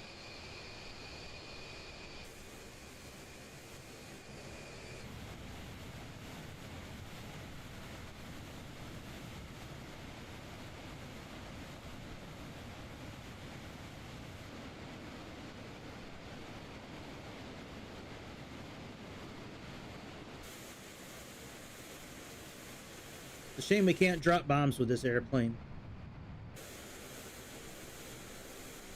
Oh, I need to bind some keys so I can open the payload doors.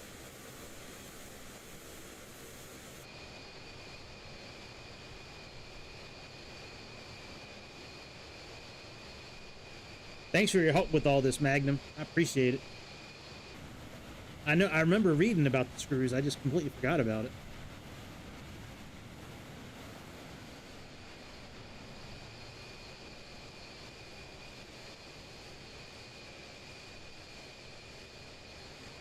Look at those intakes. Good lord.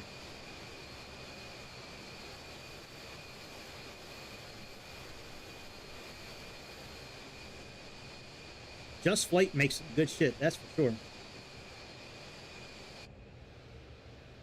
We could probably start turning back around now.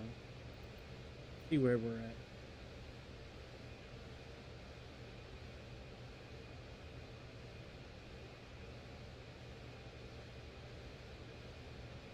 I don't get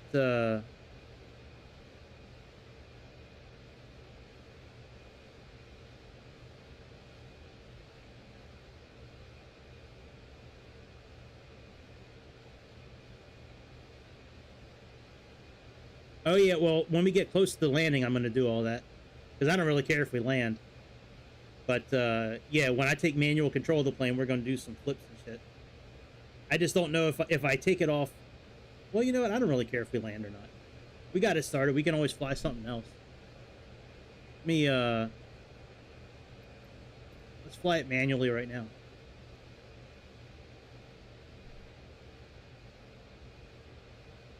Fuck, I didn't mean to do that.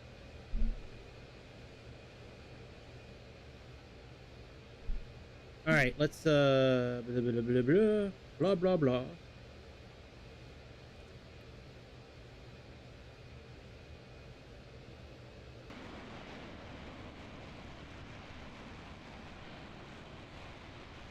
Let's do a barrel roll. That's a cool trick.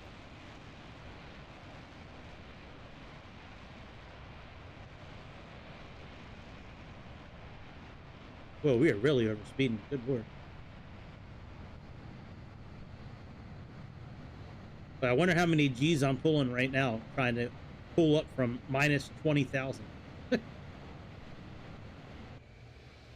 Everybody's passed out inside the airplane right now.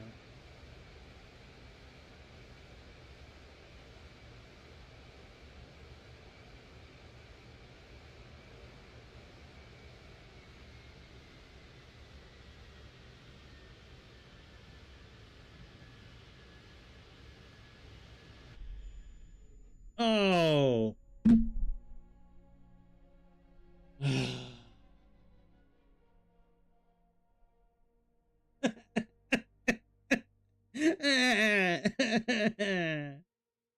Wow. Come on, Grease. Yeah. Air superiority.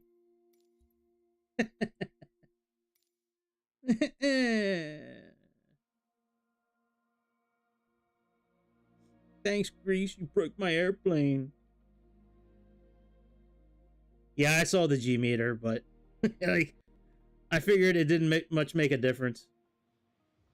All right, well, that was fun. What else should we fly tonight? Should we fly the Comanche again? I don't think I have damage on. Let me see. I thought I had that turned off. Data. Oh, where the fuck is it? No, it's under accessibility, I think, or assistance, or whatever it's called. Oh yeah, I do have aircraft stress damage. That's right, I do. Shit. All right, well, we could fly the DC-6. We could fly the Comanche again. We can refly this plane if you want. I don't know. Let's look at all the airplanes. Let's go shopping. Let's start at A and go all the way down. Let's look at the 4 million airplanes I have. 101 airplanes. So we got the ATRs, we got the Airbuses, we got the 330, we got the new Neo, we got the Antonov, we got the Stratoliner, we got the rest of the Boeings, we got a PC-12, we got the Vision Jet, SR-22, Concorde, TBM, Diamond, the DCs, the Embraer, the Embraers. We got the Piper Meridian, the Honda Jet, the Bay 146s, the Mini 747s. We can do the train simulator. We can do the construction simulator. We can do the car simulator. We can fly the Connie, The Mitsubishi again. The Piper Comanche.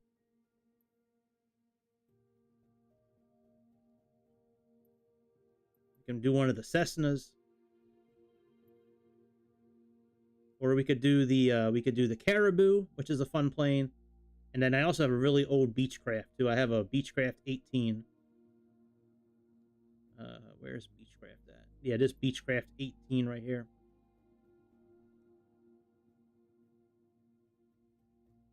Yeah, I always have damage turned on, man, because I don't know. Always had damage on. I don't know what. Well, I might just make an executive decision. Decision.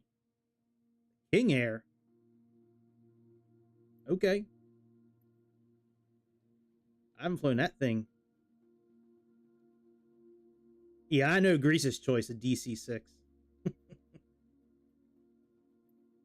We can do the King Air for a little bit. Let's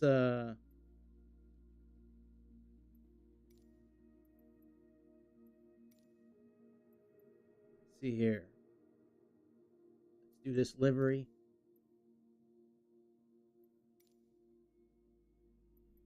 All right. Let me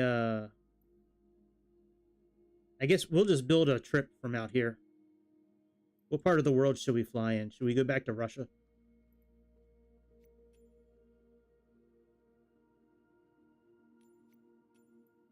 Should we go back to Mother Russia?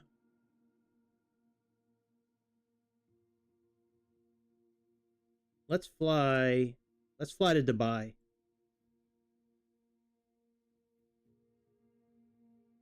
Let's go from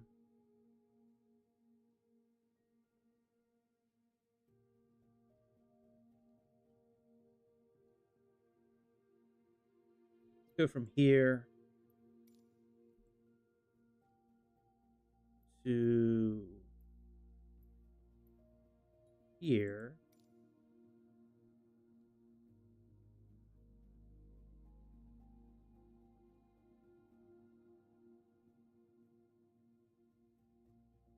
Yeah, I could I could do that. Fly in multiplayer and chase other people. I could fly the Dark Star and do that. Maybe we'll do that tomorrow night on Sunday fun night. Maybe we'll do that tomorrow night. All right, let's do low airways. Magnum spoke up first, so I'm gonna give him first crack. But we can chase people tomorrow night, and then we can make noises like we're shooting them down.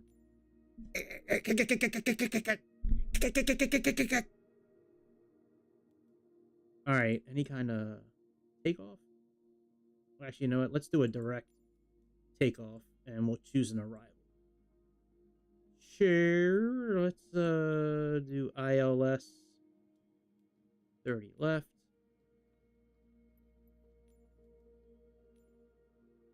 Whoa, what kind of arrival is that?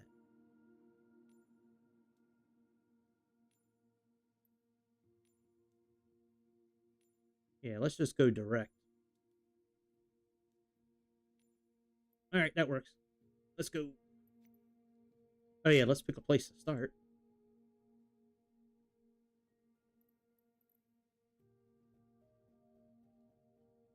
There's a fuel box here. Nope. All right, let's go.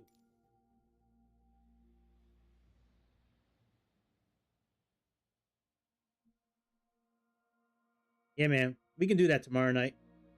Chase people in multiplayer.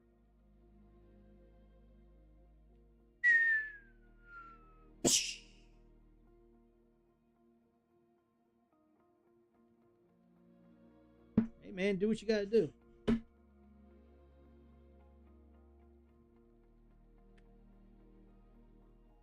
Going to bed early on a Saturday night? That's like against the law, man. They don't allow that kind of stuff in Chicago, man. Pretty soon you're not gonna have to worry about that.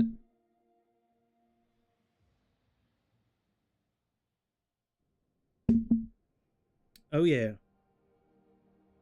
All right, we could do that.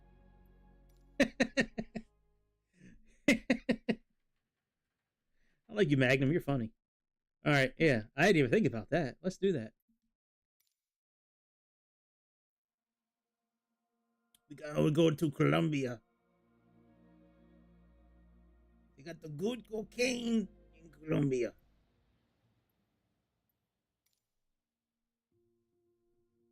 I mean, we could have been trading opium over here, but let's go ahead and. All right, where is Colombia? Where's Colombia? Let me open up the map and find out where Colombia is. I'm not real good with geometry, so let me look up where Colombia is. Colombia. Not Colombia outerwear. Colombia country.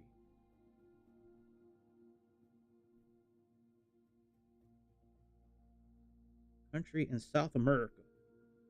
South America. Yep. That's what it shows. Northwest, right up yonder. El Dorado.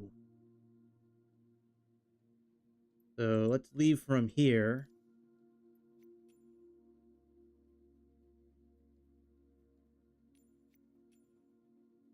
And let's like go somewhere in the mountains. Where are we taking off from there? Let's fly like somewhere.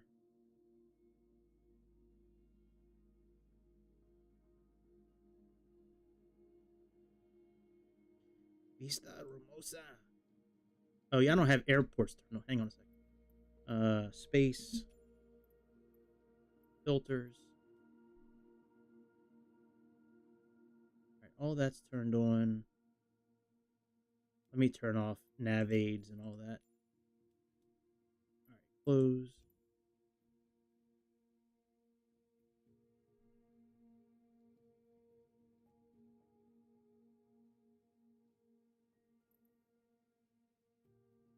Here we go. Let's go to Gomez.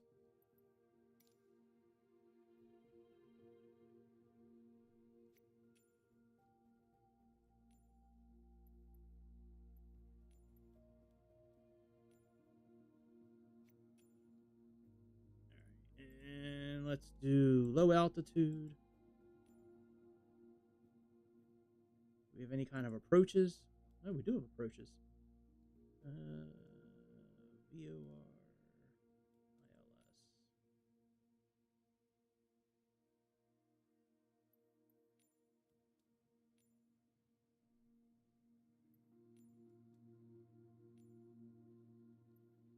Oh, they got some fucked up approaches. Jesus.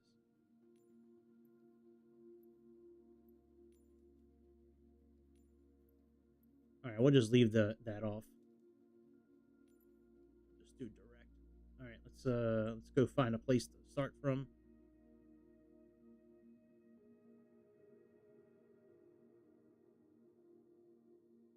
Where's the drug hangar at? We'll say the drug hangar is this will be the drug hangar down here. I gotcha.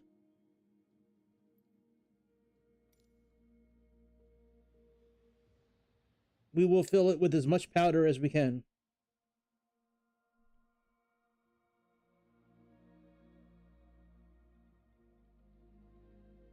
Boy, that bridge is kind of missing a few things, isn't it? Kind of like missing the rest of it.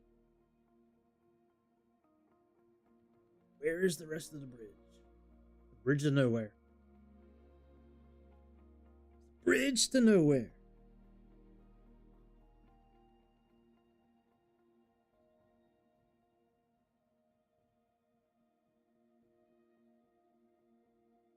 Come on.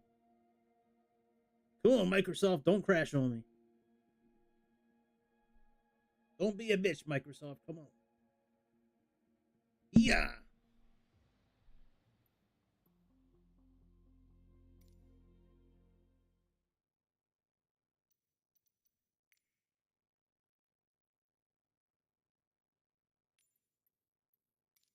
You know what? I can't remember the last time I've flown this plane, to be honest. Like it's been a minute. All right, let me see if they have a powder setting.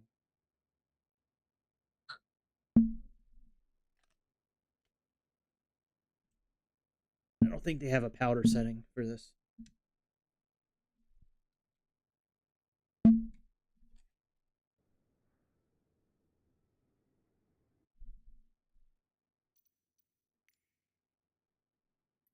All right, tools. Well, they got power, not powder.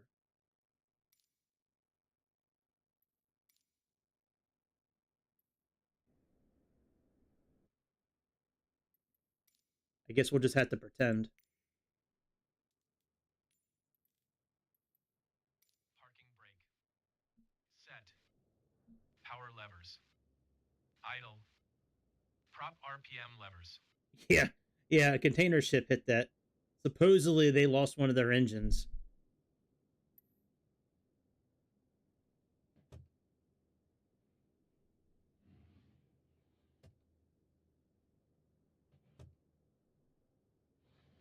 Max RPM.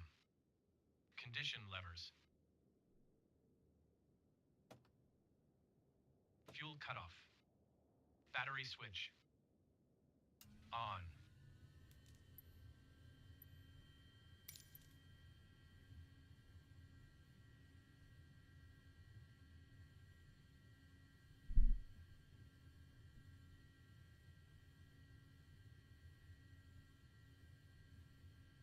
We got to turn the blower on so we can get all that powder.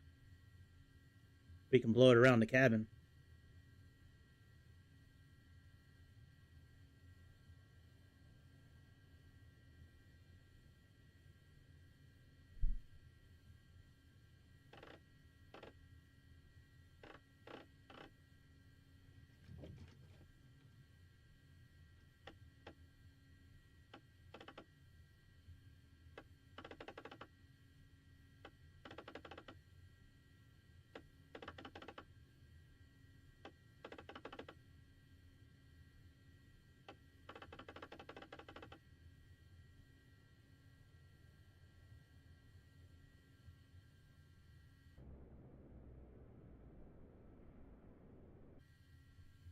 All right, let's Right ignition and engine start. On. Right condition lever.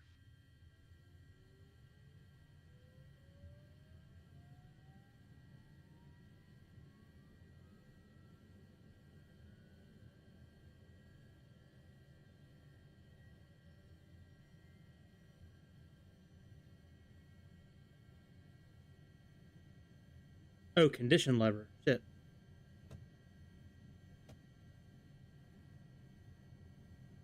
Low idle when 12% N1 minute. ITT and N1.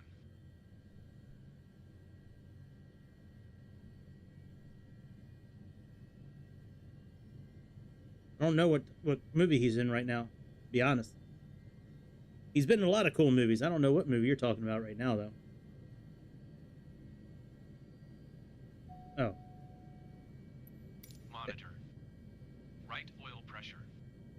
Check. Right ignition and engine start.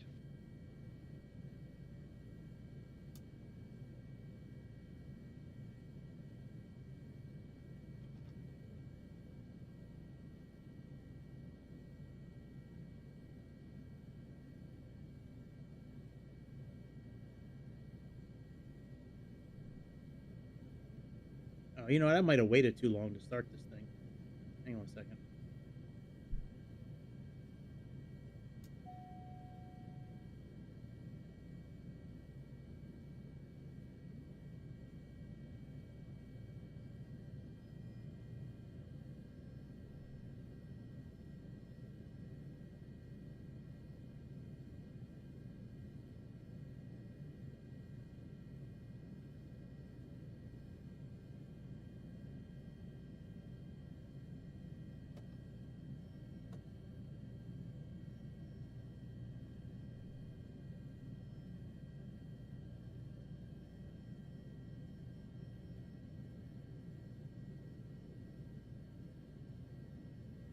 And me, hey, Grease, guess what?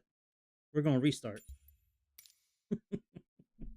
Guess what, Grease? We're gonna restart.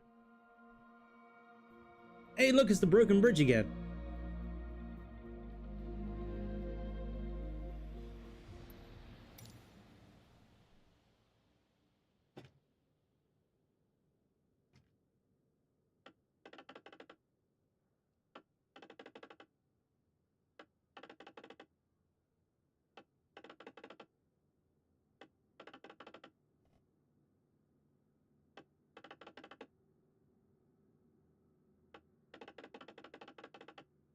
All right. Let's go ahead and start this up now. Put our battery on.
Now we got juice.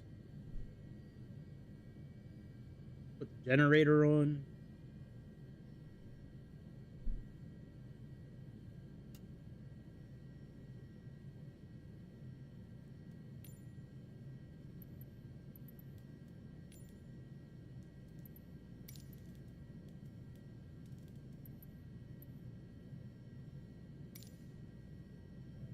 Let's go high idle.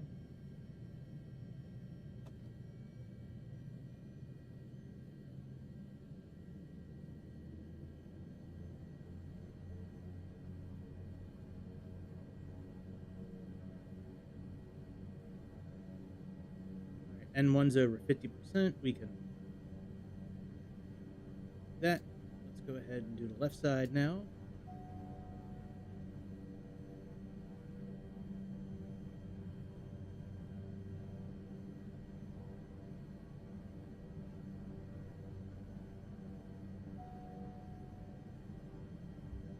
Let's go high idle.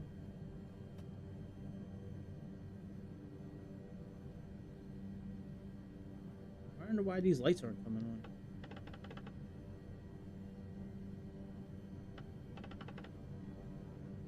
Oh, maybe they are on. Okay. All right, let's put this generator on.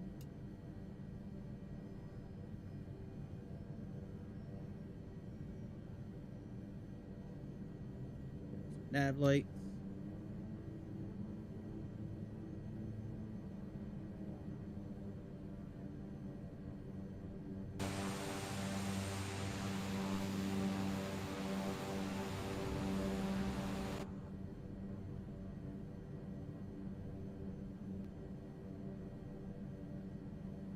Oh, American Made. I haven't heard of that movie before.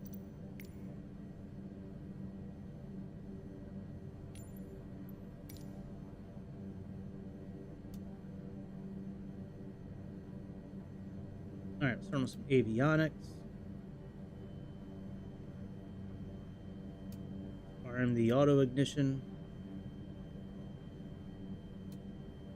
Ground power off. And operative. Makes sense. All right, we got torpedo heat on. Beacon lights. Ignition, taxi lights. System test. Okay. What's up, Ghost Rider? What's happening?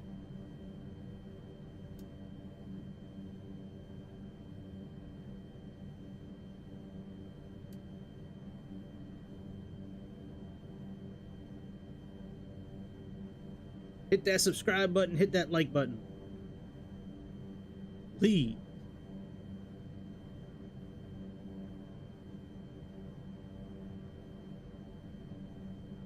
Alright, where is the keto heat at? I know it's around here somewhere.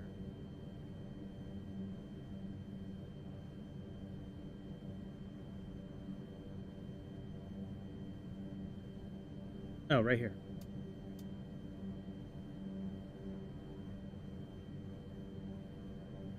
Yeah, I like that voice, wherever that voice came from. Alright, let's split. Really?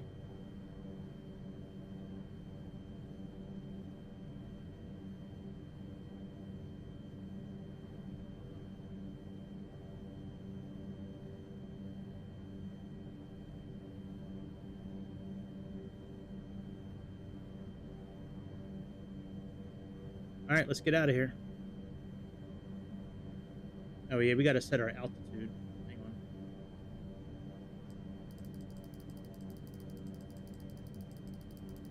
I think it said 13,000. Let's put up 15.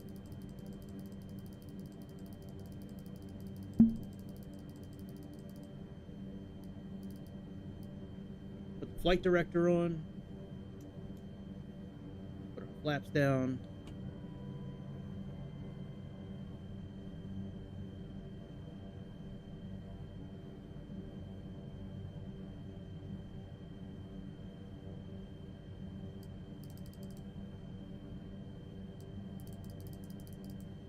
Change our altitude.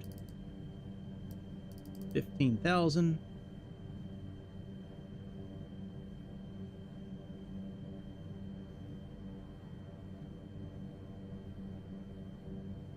Auto standby pump. That doesn't work. Cross feed is fine. Standby pump. Free air temperature 14 degrees. ELT is armed. Yeah, I think we're like ready to go.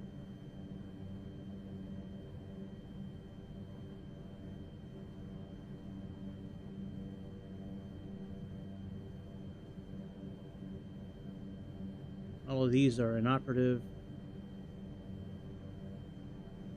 Alright, I think we're good. Looks like everything else is inoperative, so let's go. Watch out, bitch!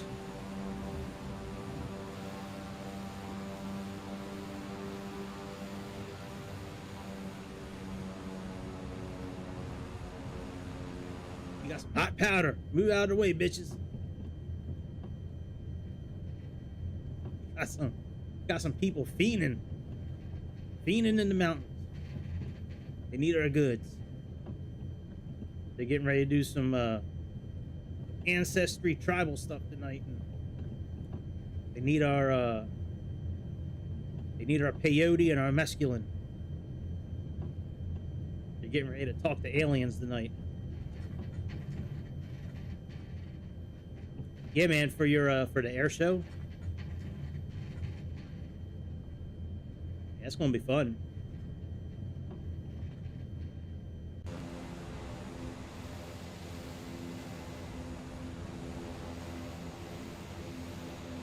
Yeah, I'm a bit overloaded, man. I put the blower on inside the cockpit, and it's we can't really see right now. That's why we're on this outside view, because we just got powder everywhere right now.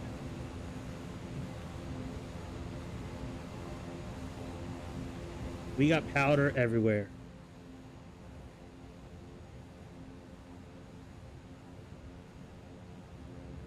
That's why we're going like 1,000 miles an hour backwards down this runway.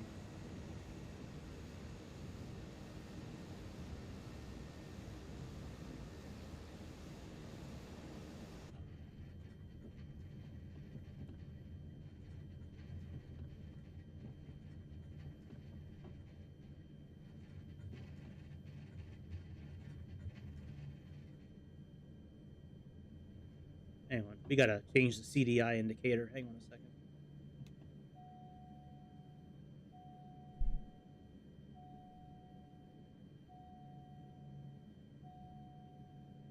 All right, bearing, we'll do GPS. and then nav, and then wind vector. We'll do heading and crosswind.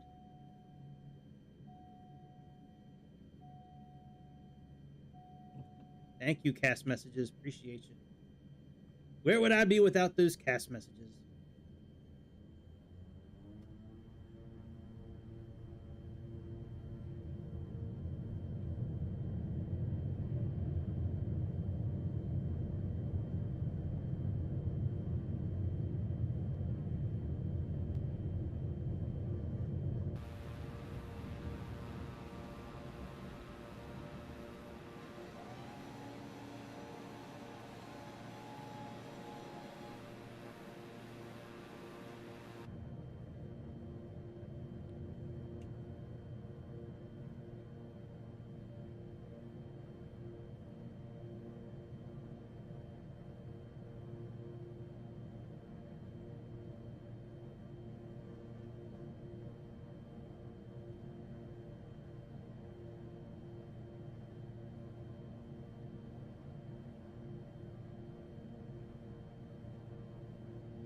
Oh. All right. Well, that might be tough to do, or... All right, we can do that. We could try to stay below 3,000.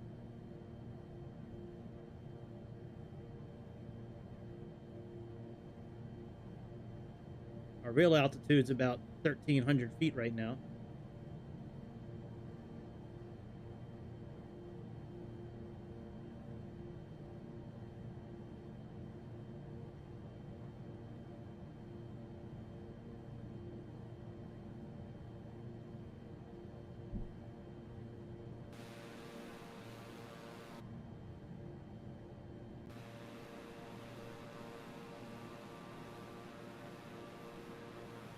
Hey, I never did turn the rest of our lights on, so...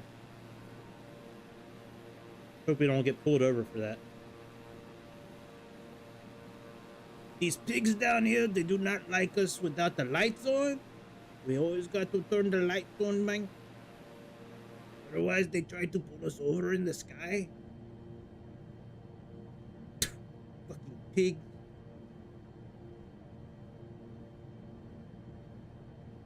Fucking jabroni.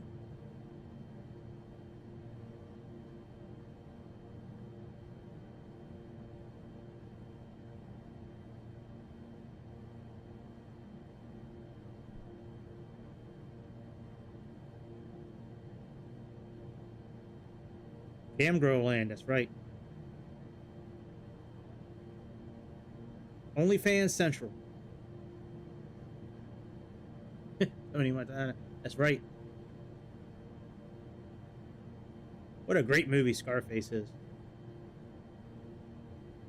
I like a lot of Al Pacino movies, man. He been in some really good movies. One of my favorite movies from Al Pacino is oh, what's the name of the football movie? Any Given Sunday. Eh? Oh, you gotta use oxygen.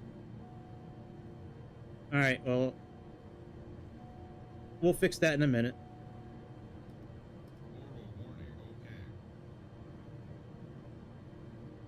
All right, let's get nav on, flight level control, autopilot on.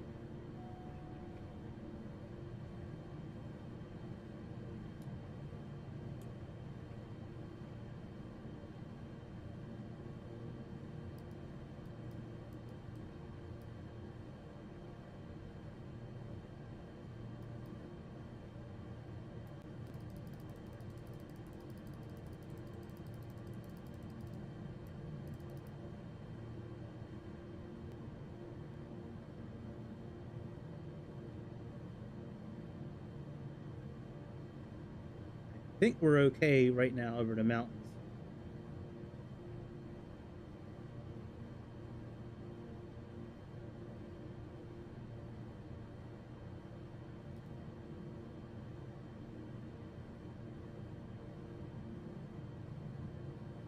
dampers off. Not for long.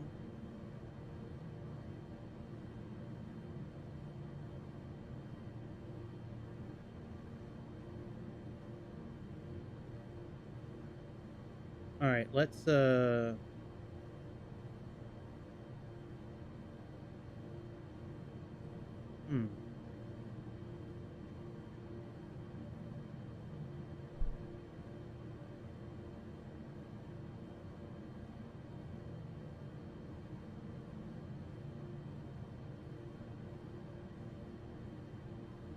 everything's inoperable. Can't adjust the altitude.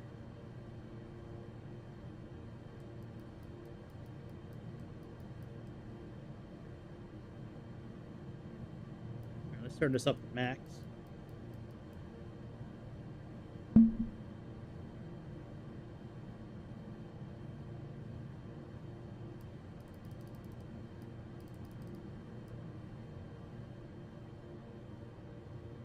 All right, I think we can level off here. Let's level off at like 13,000 feet.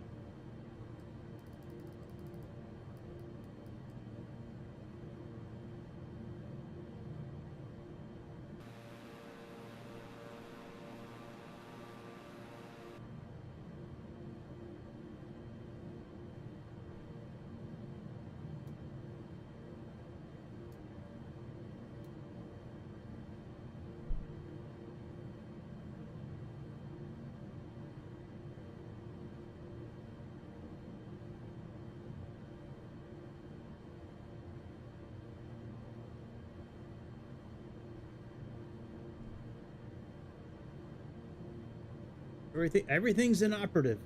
What the hell?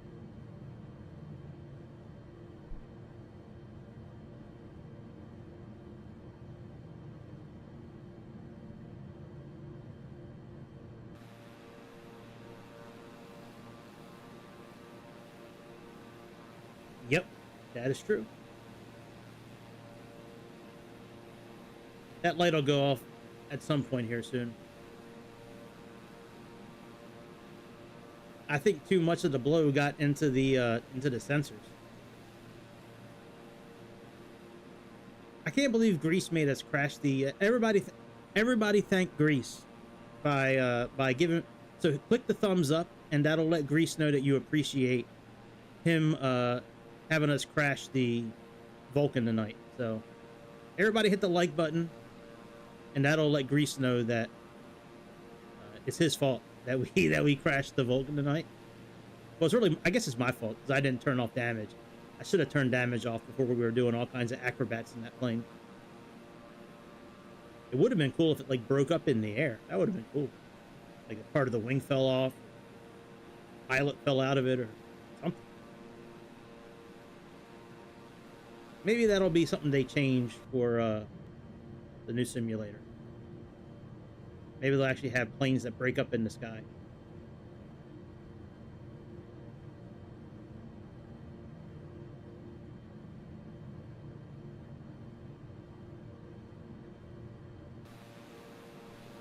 Yeah, well, a little late to change that now.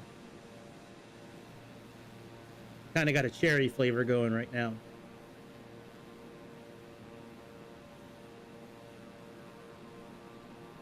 We paid off a lot of the military in this area and the local Air Force and militias and all that. We paid them off, so we probably have a pretty clean shot to Gomez right now.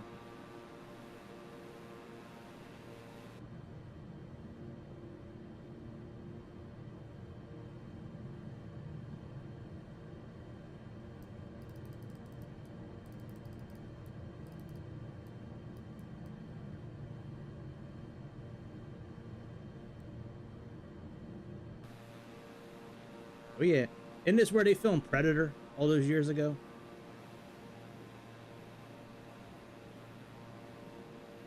I think it was Colombia where they filmed Predator.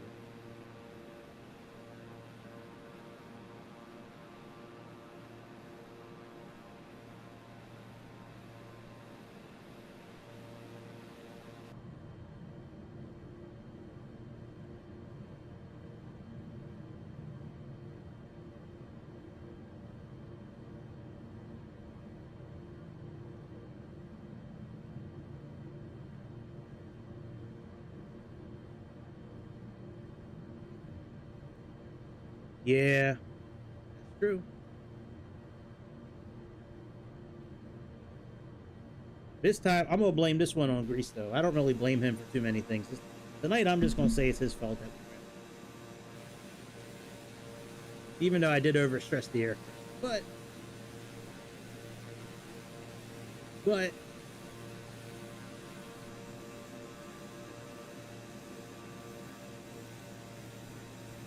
Oh, yeah.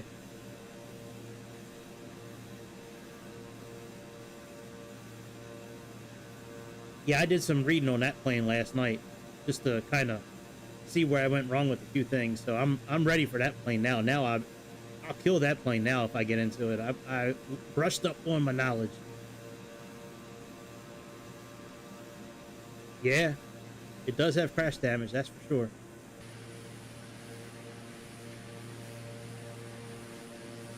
We'll probably lower our altitude a bit now that we're past those mountains.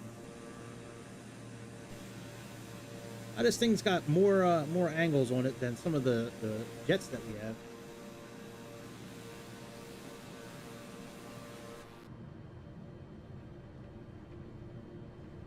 Yeah, let's lower our altitude a bit. Let's go,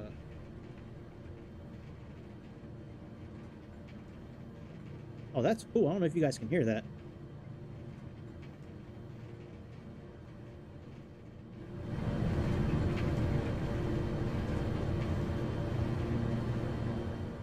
I don't know if you guys could hear that or not. Like, you can hear that. You can hear my headphones, like the creaking and crackling of the aircraft as it's turning. That is pretty cool, man. I've never noticed that before. Now, let's go down to 9,000.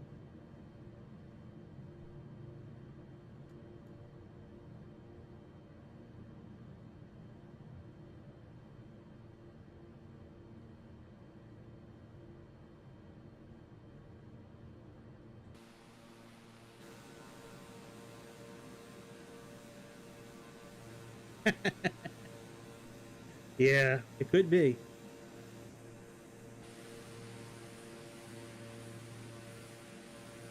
Oh, we got somebody following us now, man. He's trying to get our Coke. Javier BNA, you better stay away from my plane. Don't you mess with my stuff. Got a whole village waiting for my stuff.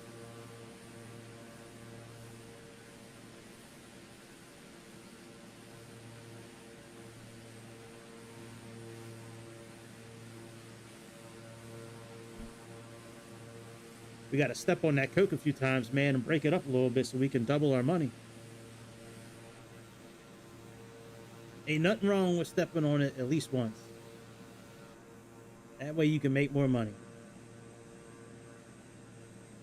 The people won't know, man. They were getting ready to party their asses off tonight.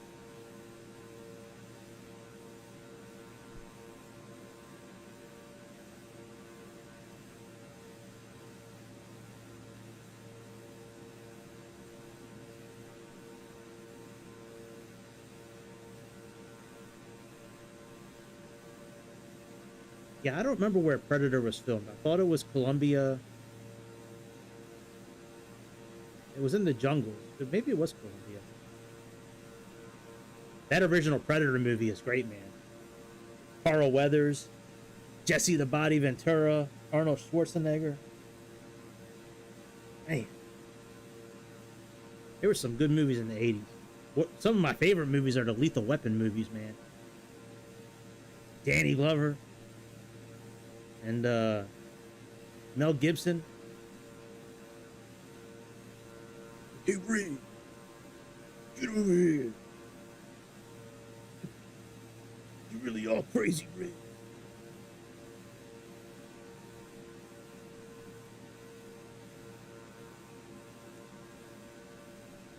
You're not trying to draw that psycho pension, are you, Ray? You really all crazy.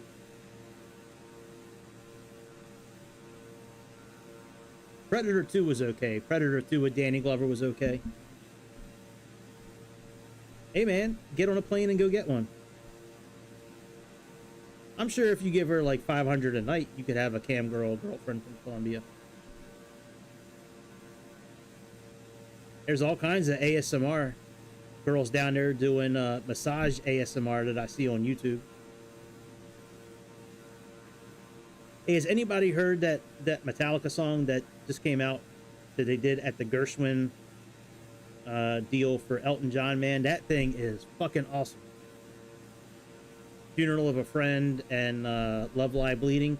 Man, they did so good on that song. I might actually do a review of that song. I'm a huge Metallica fan. I've seen them like almost 40 times in concert. From 92 to like 2000, I saw them like 40 times. I haven't seen them in like 20 years.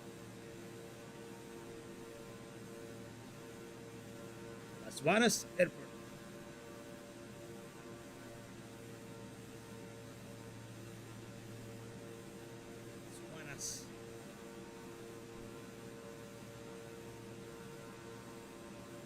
If we don't have any more mountains, we'll go down farther. I thought we were going into the mountains. That's why I kind of set the altitude that high.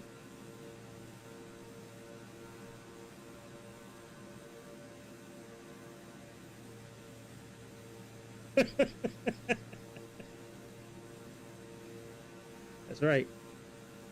That's right. You already done Soldier Kidney. You got 8 new holes to breathe through. The wind blows and your body starts whistling.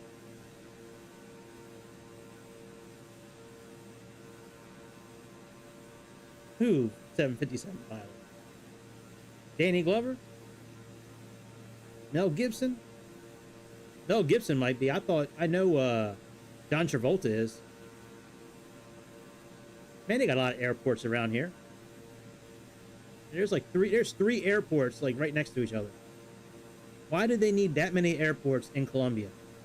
Let me think. Why would they need so many small airports in Colombia? That was a Jeopardy question. Is like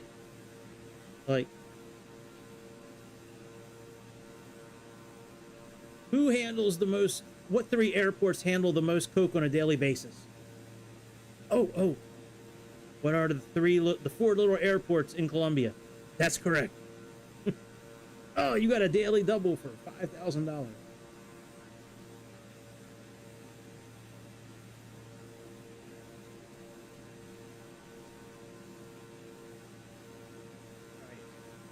Here's the daily double. Name this actor. He's a washed-up 757 actor pilot. Oh, what is John Travolta? You are correct. Just got 2 Jeopardy questions right in a row. What kind of route did I put us on tonight?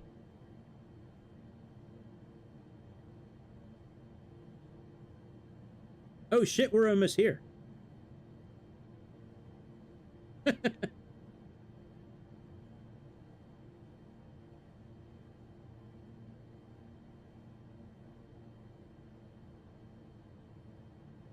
Shit, let's disconnect and fly manually.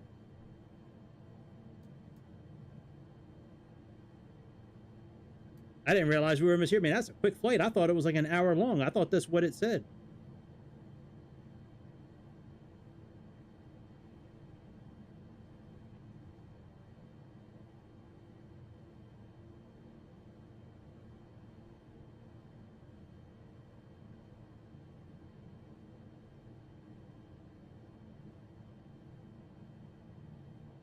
I could have sworn that's what it said.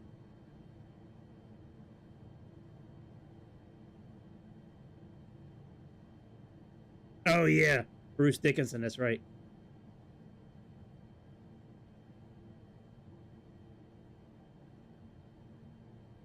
Just like I thought I was getting ready to fly a Metallica Dreamliner the other night. When I was doing that Russian flight, I downloaded a livery pack, and I mean I showed it on stream. It had Aeroflot, and then it had Metallica like livery. It said Metallica, and I was like, oh, that's cool. Let's fly a Metallica airplane.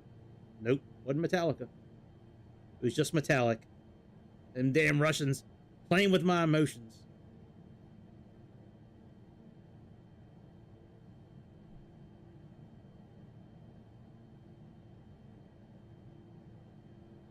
Can I not push this autopilot button in? That's stupid.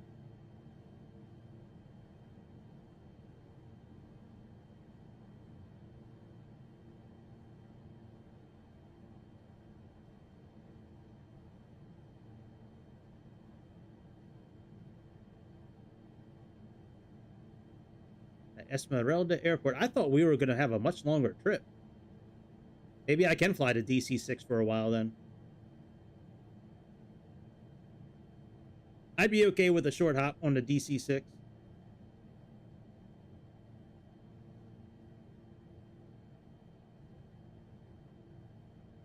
Polina. Told you, Javier, BNA, you better stay away from my stuff. Airport's over there.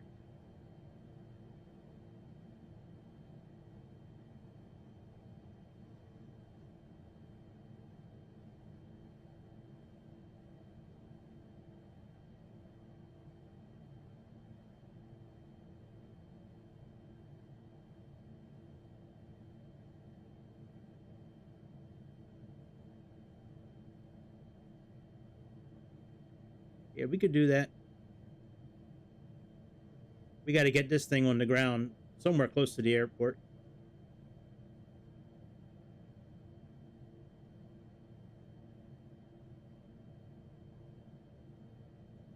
How many flap settings does this thing have? 2?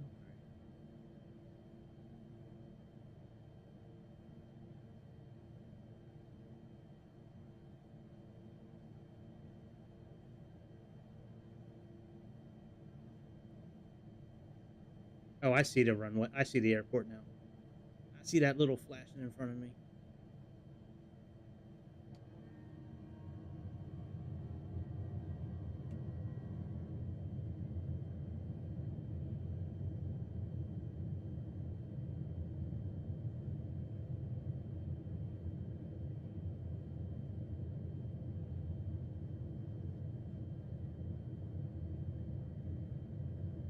At least I did see it. Where'd it go?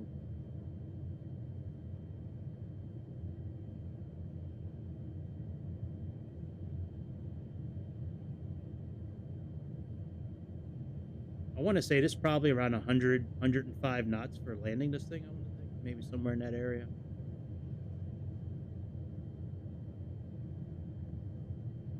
Oh, there's the beacon now. I see it again.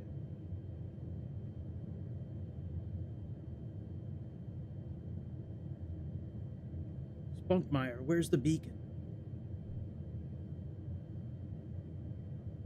We're in the pipe. 5 by 5.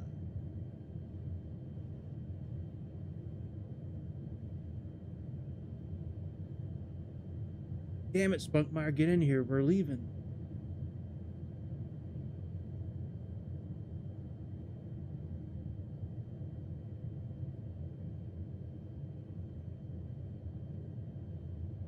Come on, Thumb, don't let me down.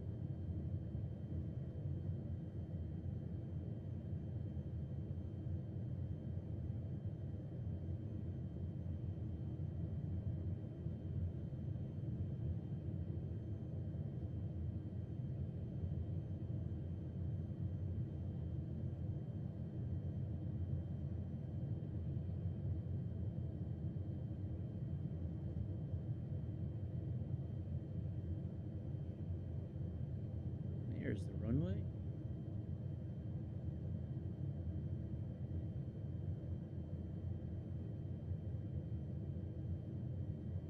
This is Flight Yankee Oscar Mama.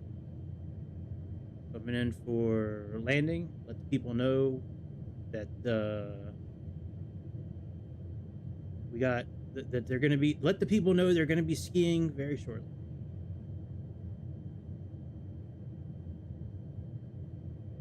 We got more powder than Aspen.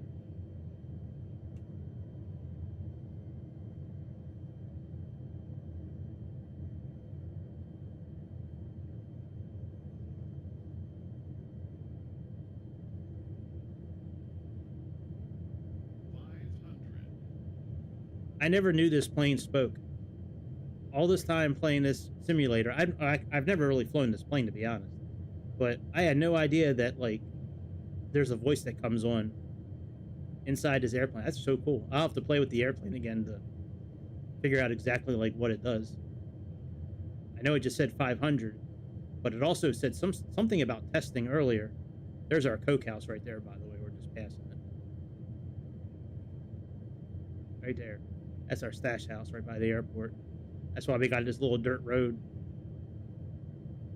We put it on our little mule and we're good to go.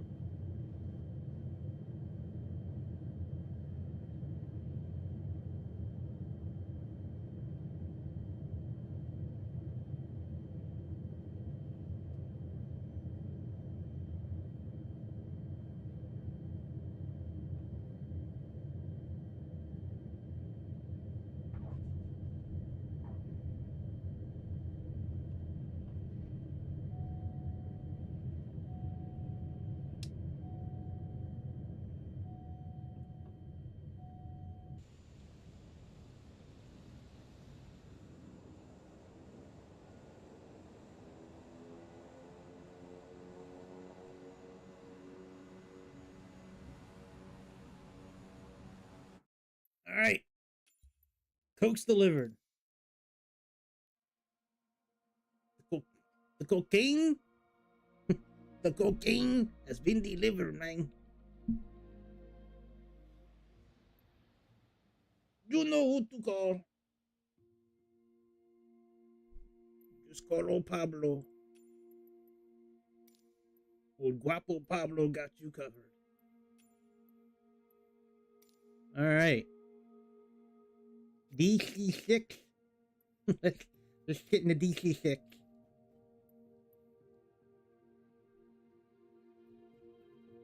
Let's fly every plane in my arsenal tonight. Did I pass it? I think I passed it. Oh yeah, right here. DC-3, DC-6. Let's go down to Americana. Let's do this American. Let's do that American. Fucking American. All right, where's KJF? KJFK. Here, we'll fly to my home airport. We'll fly me home. Let's fly me home tonight. And then we'll call it a night. And then we'll call it a night. Alright, let's set up for arrival. Let's do Los Herves.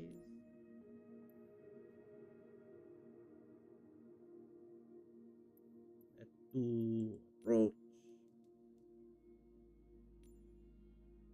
ALS 28.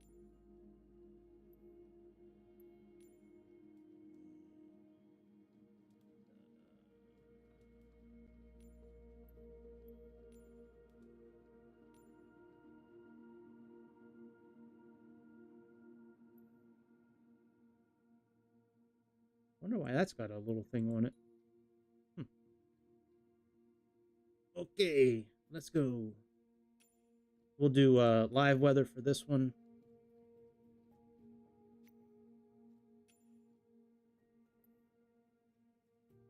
Oh, well, I'll turn off the. There's a feature I want to turn off, but I'll do it once we get. Oh, I didn't choose a place to start from. Shit, we got to go back.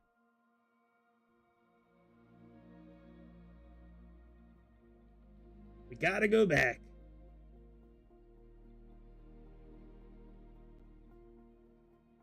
I might take tomorrow night off of streaming. I might do that. That sounds real good. It sounds real good just laying in bed doing nothing. That's one of my favorite pastimes. Just doing nothing. I'm so good at that job. Like if I could get paid to do that job, I'd be a millionaire for sure. I'd be a millionaire for sure.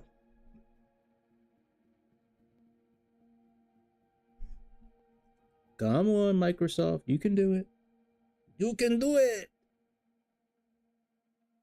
Don't crash the simulator. Just say no to crashing.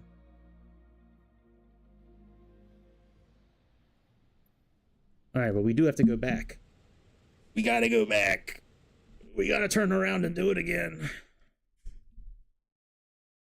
And I gotta use the bathroom as well. So let's get this loaded, and then I gotta dip out for about 30 seconds.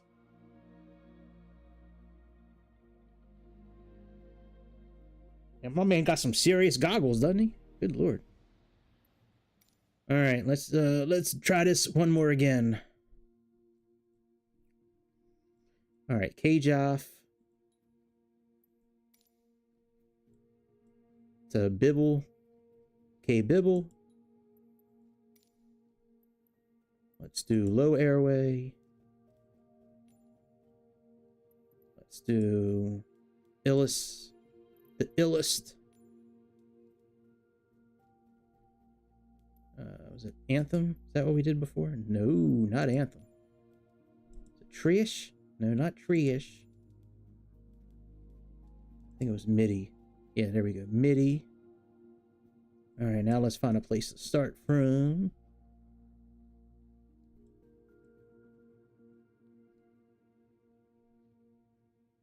Biggie Smalls is the illest. Let's go from, let's try here. Oh no, let's start from out here. Biggie Smalls is the illest. All right, let's go. All right, I'll be right back.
Biggie, biggie, biggie, can't you see? Sometimes your words just hypnotize me. I just love your flashy ways. This is why they broke and you're so paid. I can fill you with real millionaire shit. Escargot, my cargo 160 swiftly.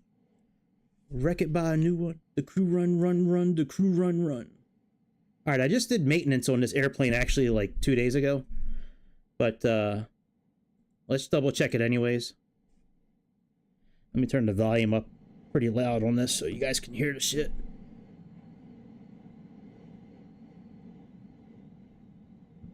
All right, let's open up, well, let's do some maintenance.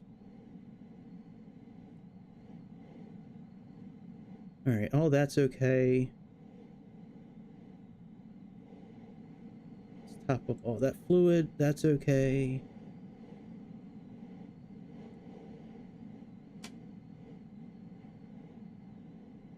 All right, so let's get rid of, I like the mechanic stands, those things are pretty cool.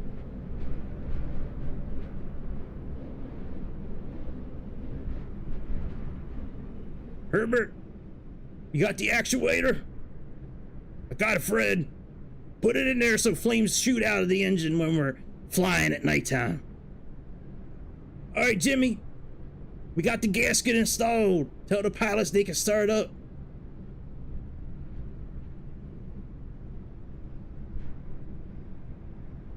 What about you guys? Yo, T, you got that gasket put in yet? I got it, Herbert. I got the gasket put in. Now we're gonna be able to shoot flames out of the back of the engines. Yeah, we finished our flight. Yeah, we finished. All right. Good night, guys. Thanks for tuning in. What a hell of an airplane. All right. Let's put the stands away.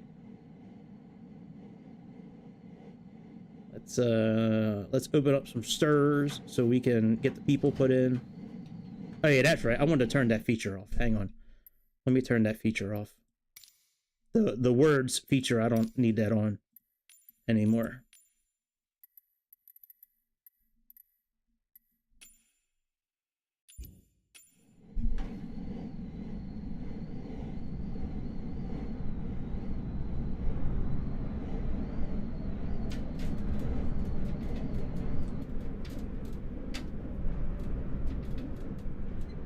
Oh, Doug, isn't it so exciting we're flying on this airplane? Shut up, Betty, or I'll slap you. I told you not to call me by my Christian name while we're in public. Oh, I forgot, Doug. Psst, what'd I tell you, bitch? Did I say don't call me by my Christian name in public? You're right, Big Daddy. I'm sorry. That's better, Betty. Now get your ass on board. We got a lot of zombies we're gonna see on board tonight, Betty, so get your ass together. Get your ass together, Betty. Alright. I mean, we have a tow bar, but we can't use it, I don't think. If I remember correct, it's not usable. But it looks good. You know, like, you know. Alright, let's enough playing around, let's get started up. So, let's put that away. Let's get our fuel and all that situated, so let's load up our aircraft with peoples. We'll put 60 on board. We'll put about 3,000 pounds of other stuff on board. And we don't need as much fuel for this flight, so let's lower our fuel down a bit.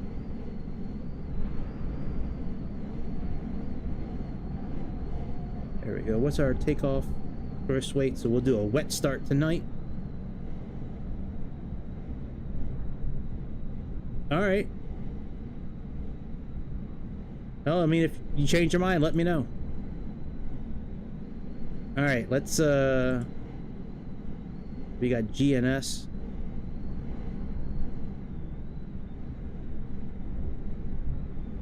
That's alright, it's no need to apologize, it's all good. Sorry, sorry it not gonna happen for you. Cockpit pre-flight.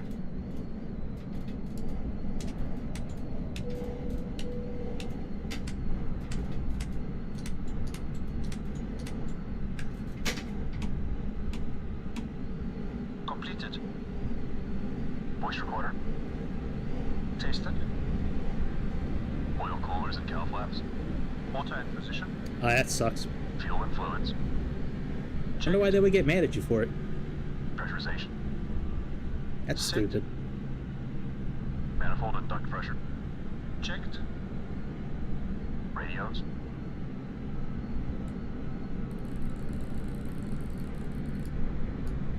Checked. Doors and hatches.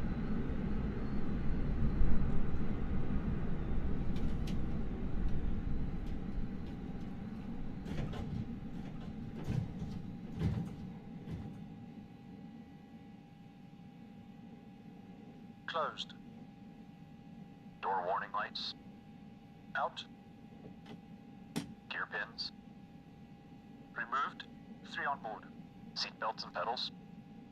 Adjusted. Throttles. Set to idle. Propellers. Forward and 3.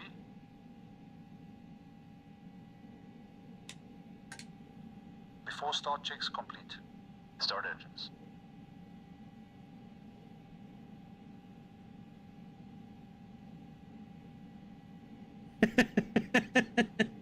I am too old for the air show. I thought you had Discord. But I mean, even so, I mean, they do have a little bit of a point. Like, how are you going to communicate with people, like, if you don't have a mic? But, I mean, that shouldn't be able to stop you. I mean, there's ways to communicate without having to talk. I mean, there's, like, you know, you could text stuff in, but I don't know if you put it on, I'll still do it. I mean, I'll still come and check it out. Let me know if you change your mind. If you have a laptop, you can just use the mic on your laptop. Just go to OBS, download OBS, it's free service. And then you can use the mic on your laptop. That's what I did for months. For a year, actually, I used the microphone.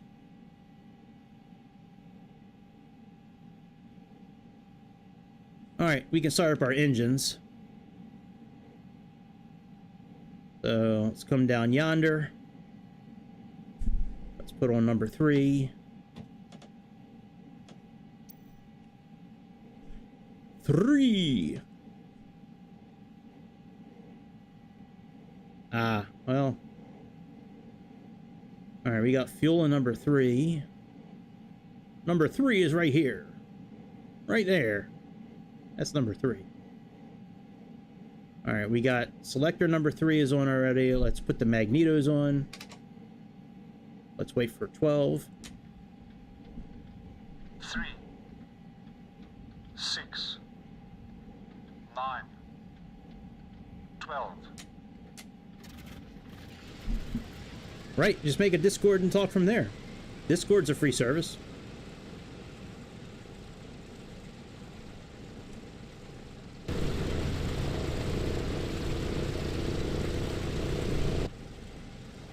Alright, let's put on number 2.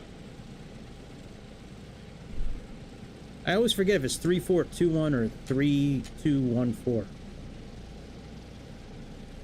I think it's 3214. Let's do that. So we got that. Let's move the fuel selector. Make sure we got juice in number 2. Sure do. Let's put the engine selector on El Duso. Let's put magnetos on and let's count to 12. 3, 6, 9, 12.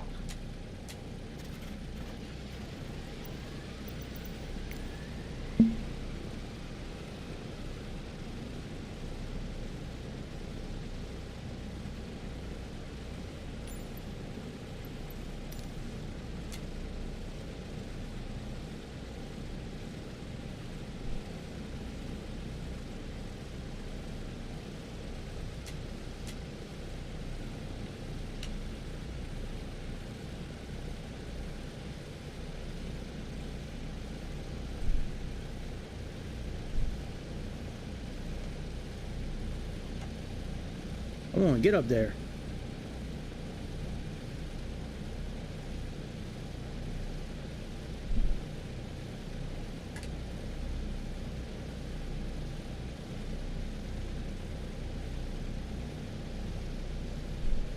Alright, engine selector number 1.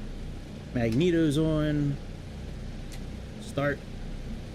3, 6, 9, 12.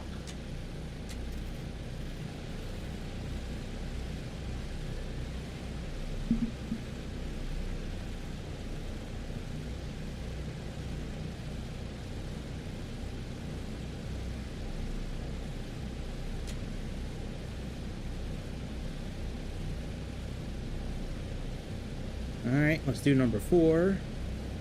Then we'll do our after start checklist. Mixtures in all the way. Let's make sure number 4's got juice. Sure do. Engine selector number 4. Magnetos on. And let's count to 12. 3, 6, 9, 12.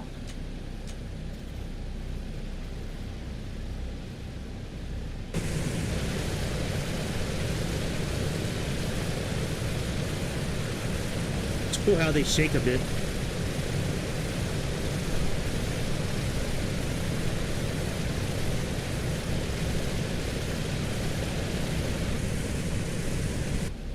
Alright, we can do our after start checklist now.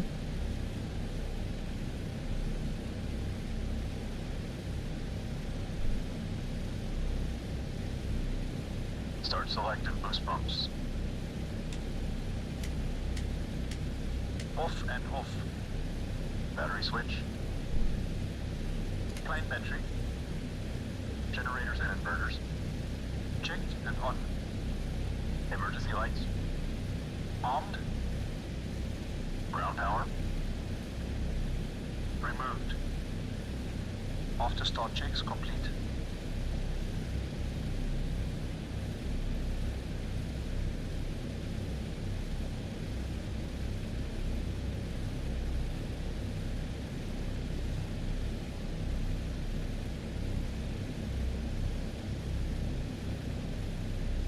All right, let me get our clearance. Let's get our clearance.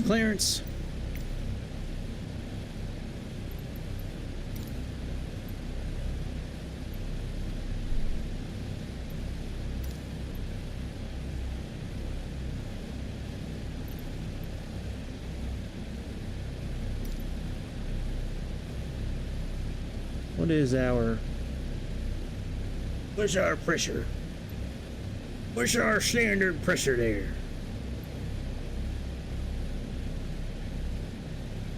Come on, you can do it. You can tell me. You can tell me.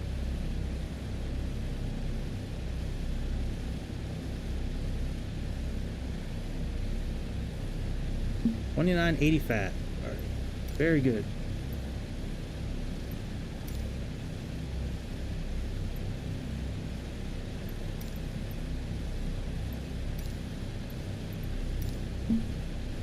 All right, $29.85 it is. Oh man, I guess I'll just make it up because I don't know what $29.85 is. Oh, it's lower than $10.13. I know that. Let's just do that. That's close enough, I guess.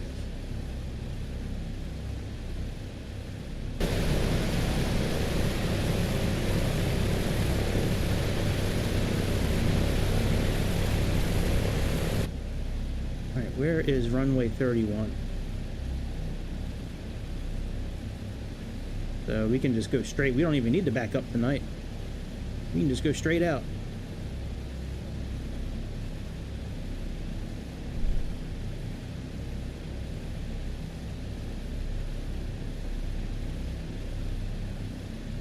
All right.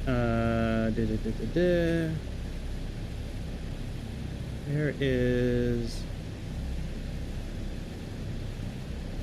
seatbelts, beacon on.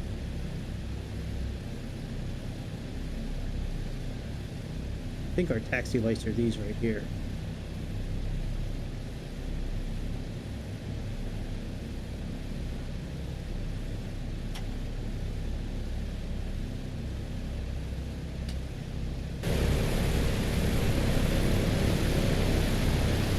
Yep. That's so cool how they just angle up like that.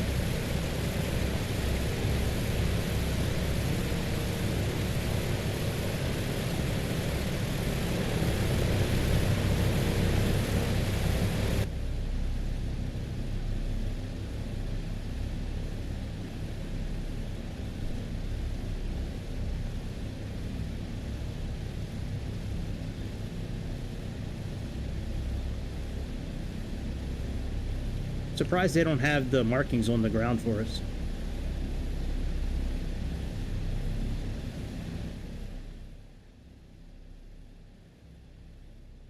Yeah, we'll get those flames when we get up in the air, man. That's one of the coolest things about this plane.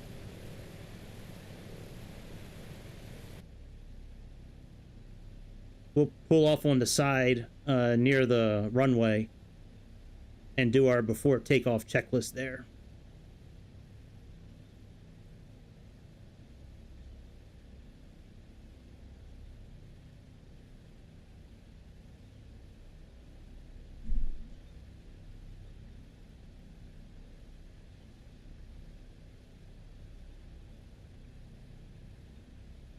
You know what? I flew this plane for like 20 minutes the other day just to kill some time. Kind of glad I did, because I had a feeling I was going to be flying this thing one of these nights coming up. Because it's been a little bit since we've flown this plane. Oh, there's Trainwreck 24.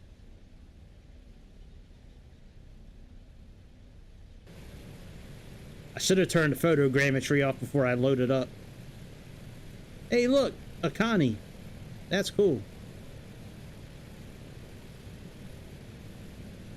Boy, got some major stuttering. Jesus. Jesus H. Christ, we got a lot of stuttering. All that damn photogrammetry again.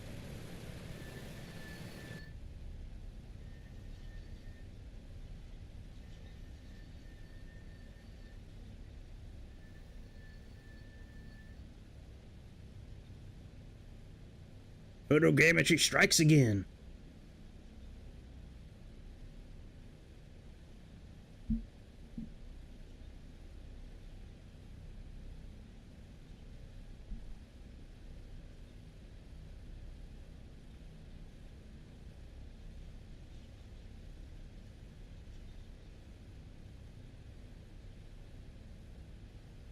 Oh, we probably shouldn't be going down the actual runway. Let's cross it. And then we'll go down the next alleyway.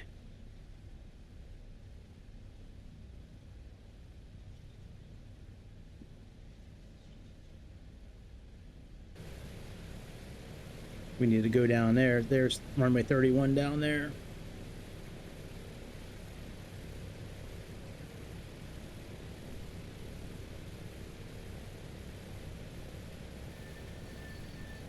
That was cool seeing that constellation there.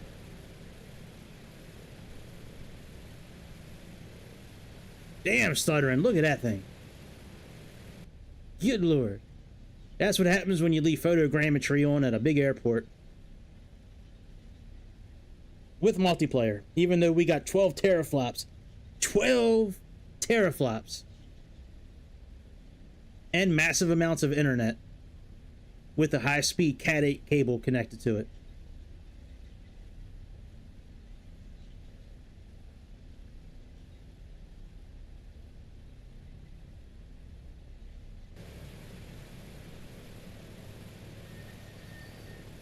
Alright, let's, there's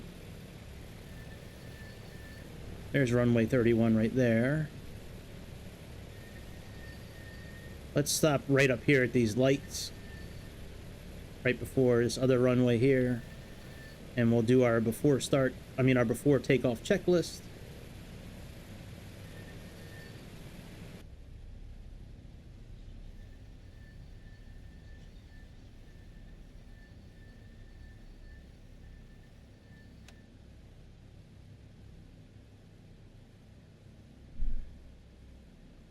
Boost pumps. Boost pumps on low. Fuel selector and crossfeed. Main tanks and crossfeed off. Autopilot and carb heat. Off and cold. Hydraulic system. Down, forward, pressure and quantity checked. Okay. Flaps 20.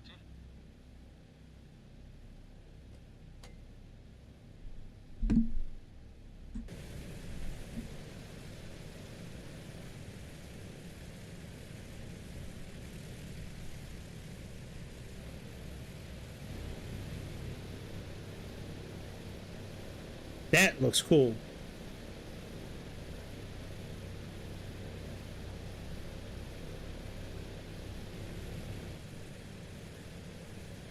That was cool. That was a cool look. Mixture and cowl flaps. God, you guys are still going at it? Set. Transponder. On. Landing lights.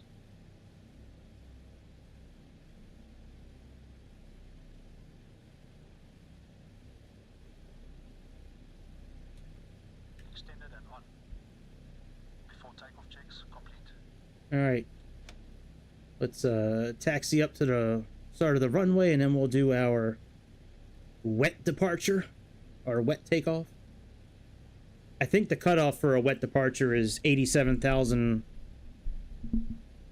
I don't know if it's pounds or kilograms. It's probably kilograms. I don't know. Well, on this fuel and thing here, down here where it says 87,000 for the pay, you know, for the overall weight. What does it say? Let me stop guessing. For the gross weight, if it's, I think 87,000 is the cutoff. If it's under 87,000, you can do a dry takeoff. If it's over 87,000, you got to do a wet takeoff.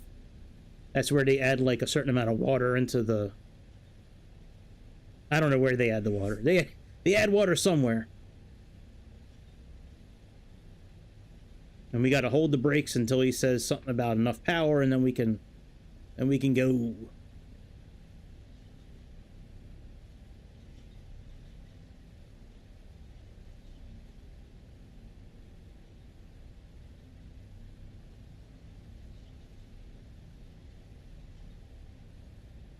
Yeah, we'll check out zombie people in a little bit if we can get to the cabin. I don't remember if we can get to the cabin or not, to be honest.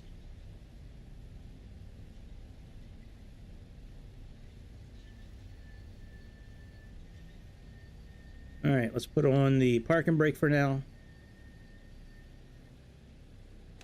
And then we're going to click wet takeoff, and then we're going to release the parking brake and just hold the regular brakes. Water injection. Alright, parking brakes off. On. Holding the regular brakes. 30 inches stabilize. 30 inches stabilize.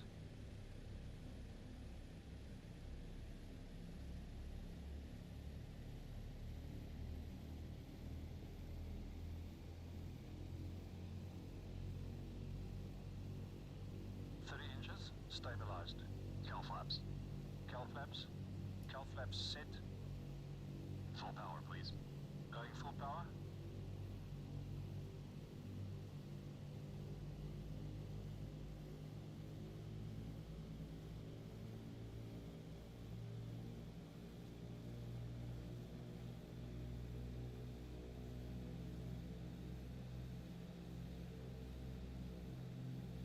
Full power set. There we go. That's what we needed to hear.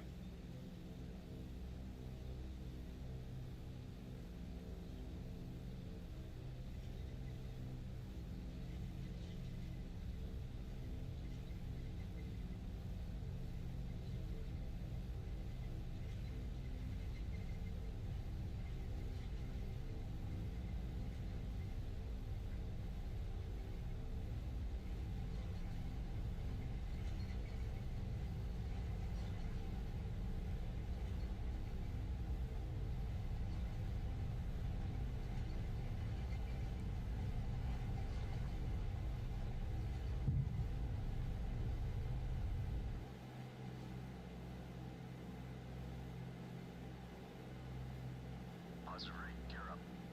Gear selected up.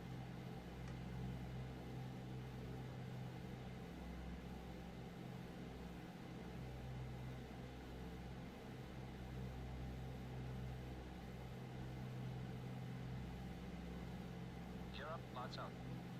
Flaps up. Flaps going up.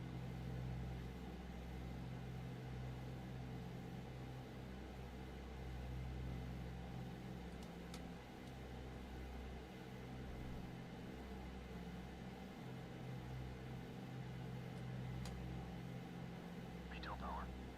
Setting meter power 48 inches, 2600 RPM.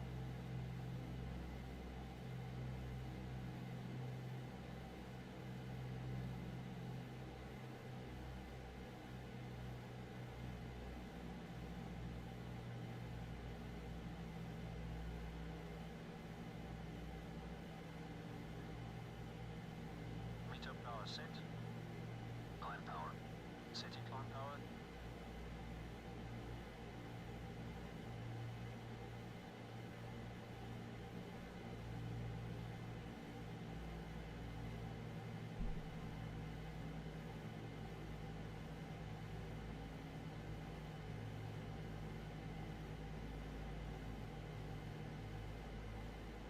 Climb power set. And the takeoff checklist, please.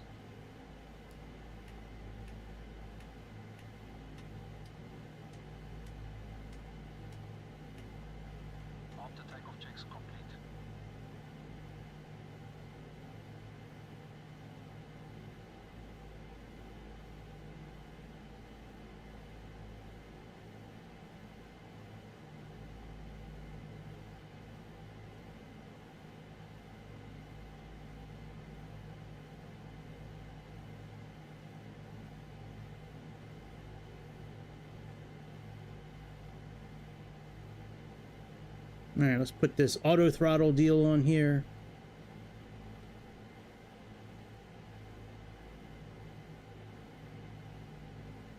Gyro pilot. Let's turn that on. Oh, I gotta turn on this. Hang on a second. We gotta turn this on first. Then that.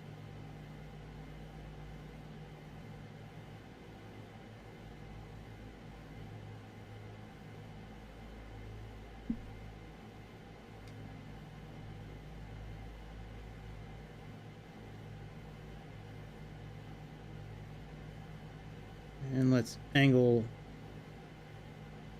down a little bit.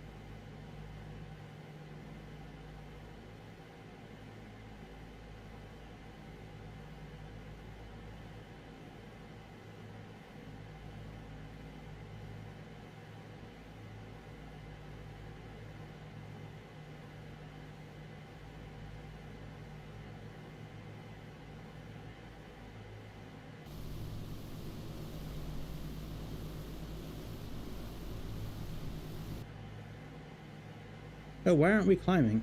Hang on a second.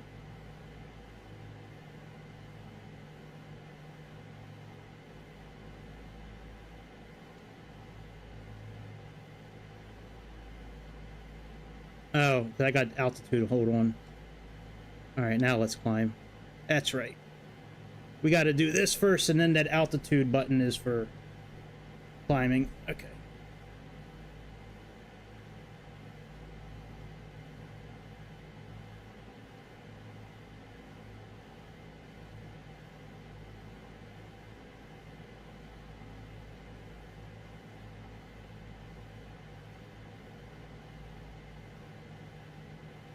Go up to like 8,000 feet or something like that.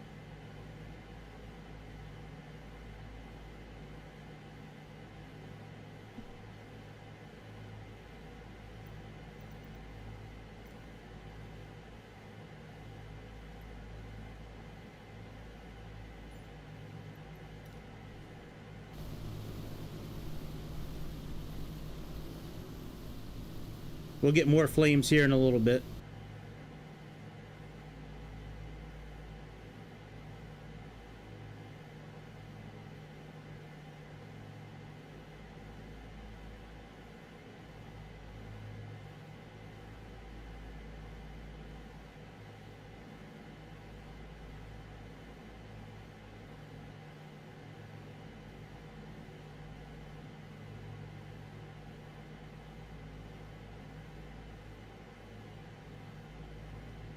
Oh, I should have done, you know what? I shouldn't have built it like that. I should have done localizers.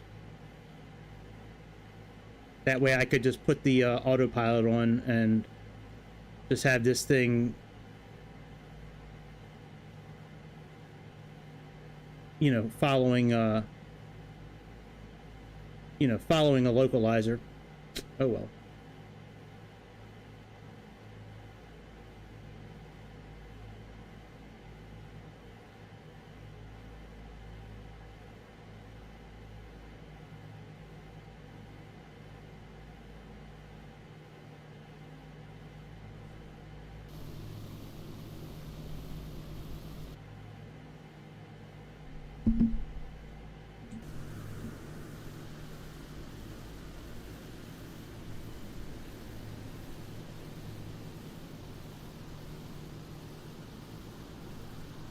No flames coming out yet. Maybe when we get to cruising altitude, maybe the flames will start coming out again. There's some flames there, but not enough. Not enough flame.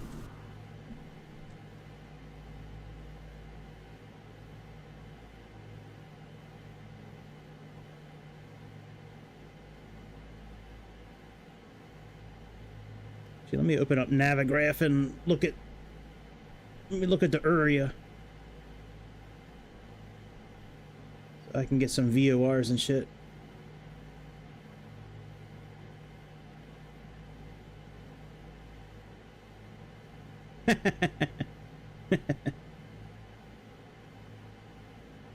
That's funny.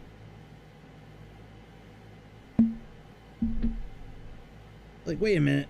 When did Greece get all kinds of jungles?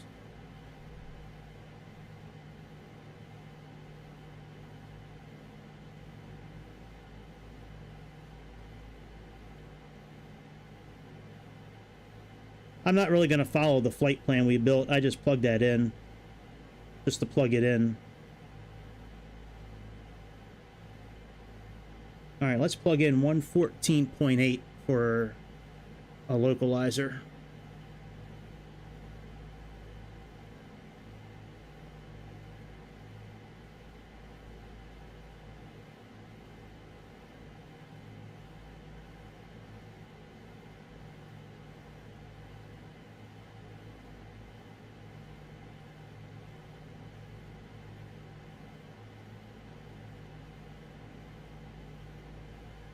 Probably going to be a while before we get there.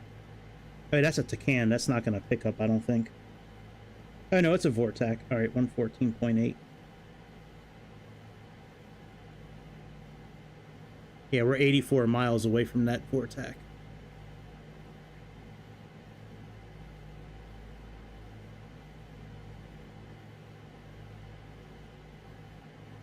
Let me see if it would show up yet. No, you know, it might.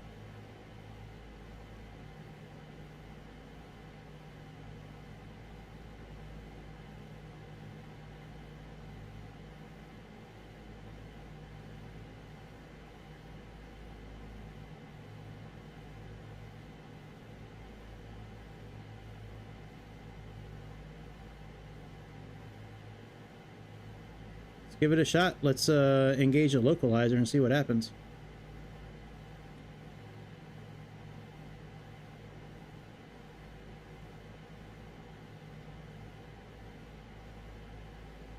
Oh, is this the plane where it's messed up? Is this the one where we kept on doing circles? Hang on. I thought it was working, though. I thought I was able to get it to start working. Yeah, it looks like it's following it. I forget. I don't know if it was this plane or another repeller plane. I would remember we kept on doing circles in California. I was engaging a localizer. We just kept on doing circles. All right, we're going to level off here at 8,000 feet.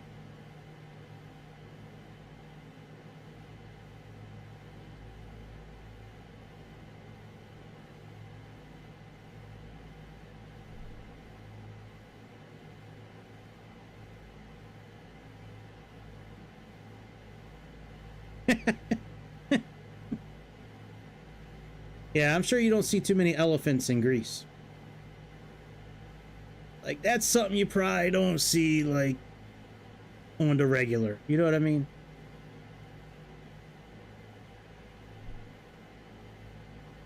Alright, we can get ready to click this altitude control switch'ems.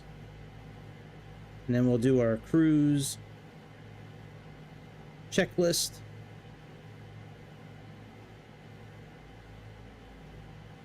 Alright, altitude hold. Now let's go here to our cruise checklist. Set cruise power, please. Setting cruise power. The oil temperature, that's probably fine. That's fine because we were giving a lot of power. That should, yeah, see now they're on the green. This will probably go to green check marks once the cow flaps close up a little bit. Cruise power is set.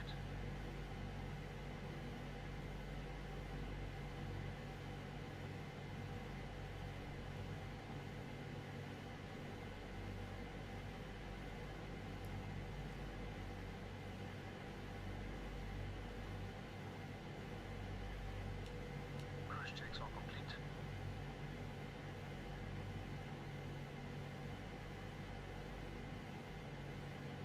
And then let's set Baltimore's VOR. It's 115.1.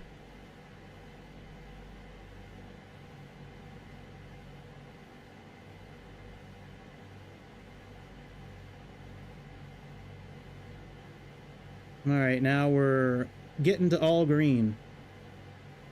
So whenever you have cylinder head temperatures that are too cold, you got to close the cowl flaps up. If it's too hot, open the cowl flaps up.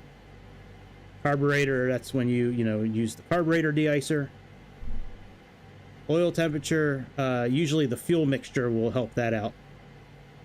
You know, if it's running too hot, I think if it's running too hot, lean the fuel mixture. If it's running too cold, enrich it a little bit more. I think that's how it goes.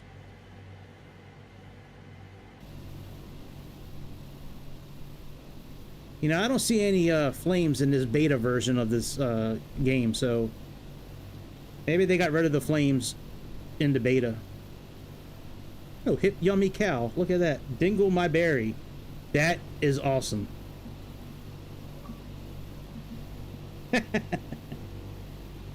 That's one of the greatest names I've ever seen in this simulator. Dingle my berry.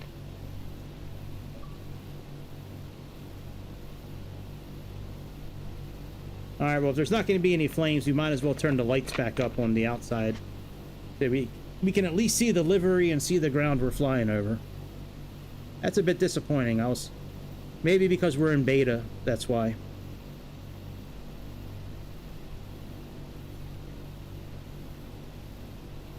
Maybe once beta goes away, that we'll be able to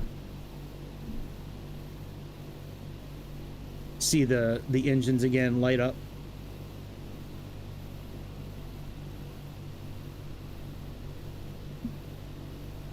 So we're gonna fly to Sea Isle, Delaware. Yeah, these like bacon strips. I'm sorry, Sea Isle, New Jersey. We're gonna fly to Sea Isle, New Jersey, and then make a turn towards Baltimore.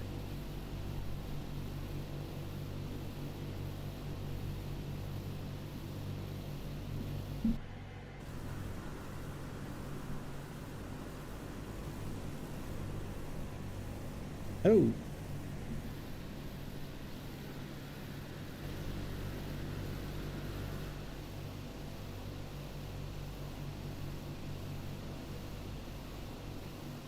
Fly by piano.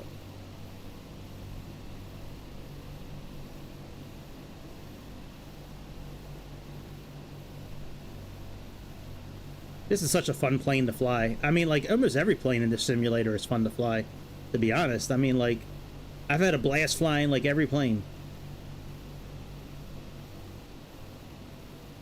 But that Vulcan was interesting tonight, though.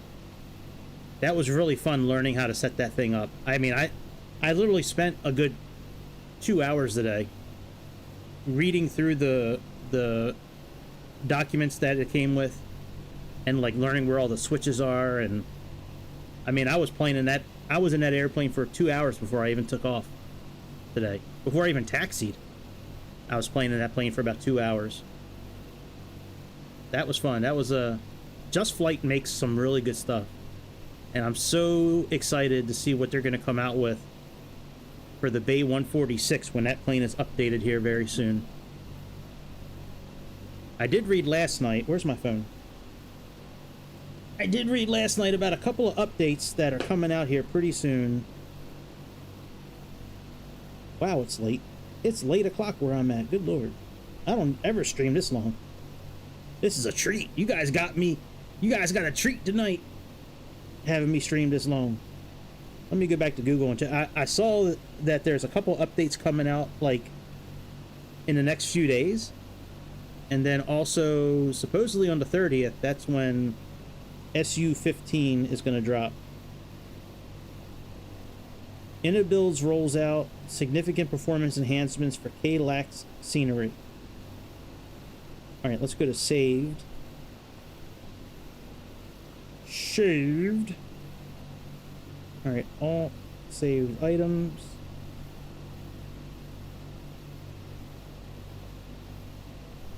Did I like it or save it? That's what I don't. Let me. I think I liked the page. Let me see here. Liked. Yeah, Microsoft Flight Simulator. There we go. Okay, so according to FS Elite,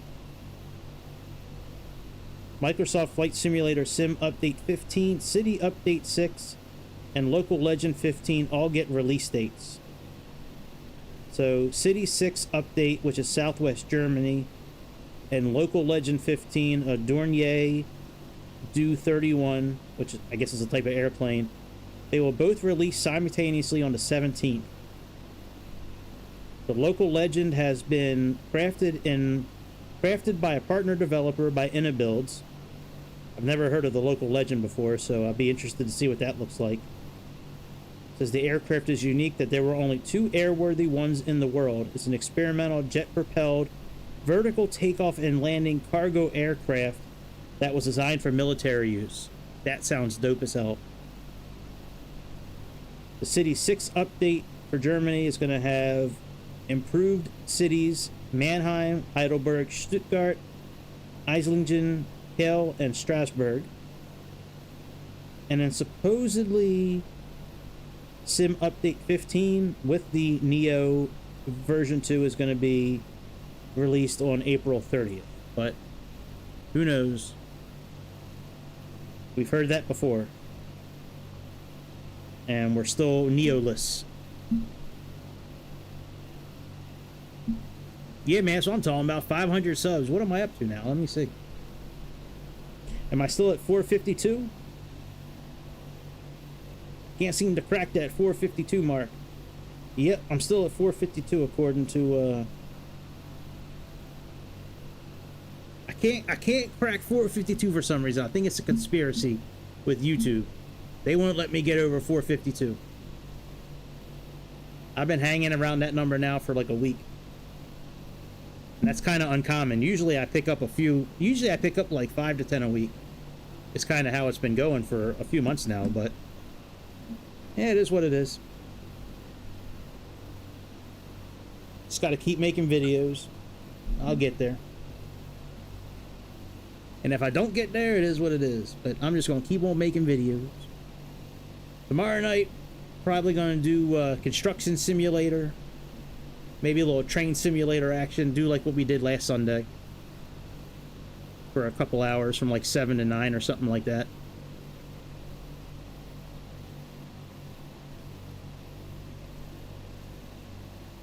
Alright, let's get back inside and see where we're at.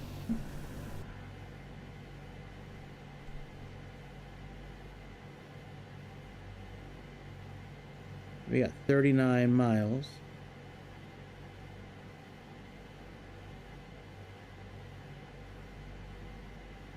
Now there is a speed increase with this thing. Let me look at that, because I've never really been able to get this to work.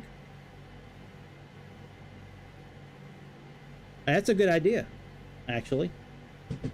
And I never thought about doing that. I'm not really sure what the funny parts would be. You think like me talking, or like the funny parts like with the planes?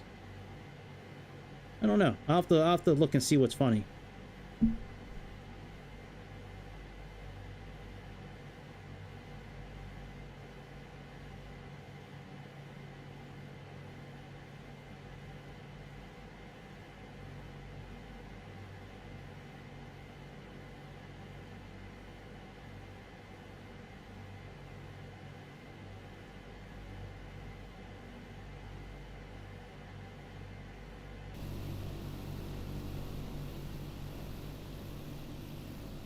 Yeah, that's not bad, actually, or cut out certain parts of, that's a very good idea, actually. Good thinking, Grease. I'll have to go through my videos and see what's kind of, like, worth cutting out and make them into shorts.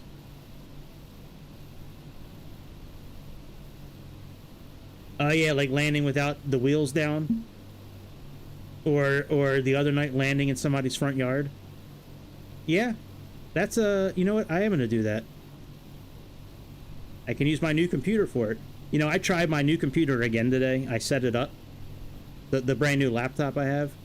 I'm very thankful that my mom bought it for me. I'm not like, you know, very thankful for a new laptop, because I definitely needed a new laptop. But I tried to do a stream. I did a private one today just to test things out. And sure enough, man, as soon as I went live, everything went into red on OBS. Frame rate was dropping, encoding lag. I went from like 30 frames a second down to like 10. I was like, oh my god. Like, that shit is crazy. Alright, we got about 20 miles. I guess I can go back to Sim 1-on-1.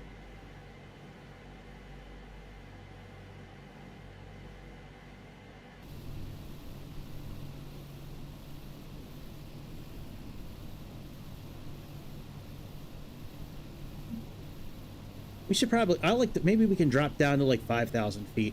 That way we're closer to the ground. I want to look at the ground.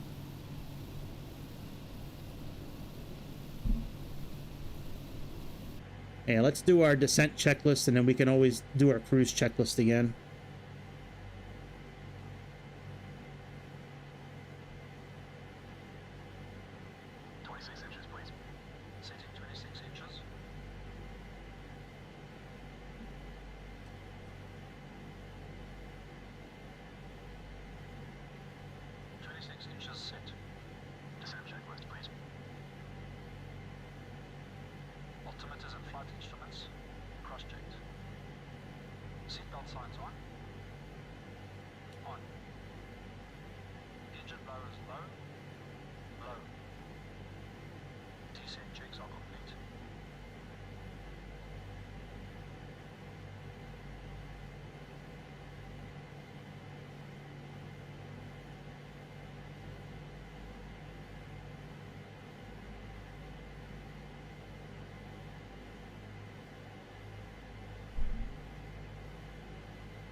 All right, let's switch this to gyro. Let's switch our localizer. Well, we must really be far away. Hang on a second. Let's type in 111.4 then.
Yeah, I've seen that on editing before. I just never like really paid it any kind of mind. Yeah, I'll definitely look into that though. That's an interesting thing. I never really, you know, I never thought about making shorts. Well, I shouldn't say never. Like it's from, I thought about it here and there. I just never really gave it any kind of, I never really gave it a second thought. I just kind of thought about it and then, yeah, maybe.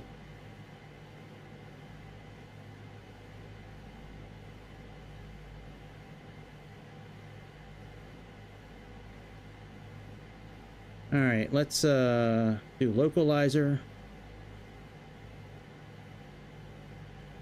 Let's do altitude hold. And let's go back into cruise. Set cruise power, please. Setting cruise power.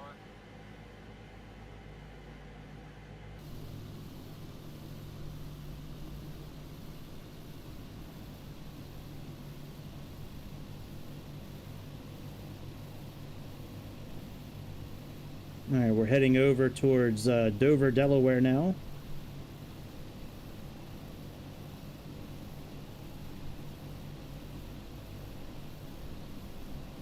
This localizer feature didn't work until the beta, until I downloaded the beta. And then once I downloaded the beta, it started working fine. All right, let me pull up the charts for Baltimore. Open charts. Approach.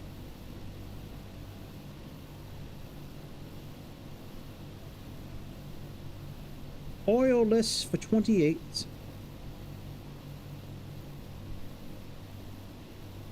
109.7.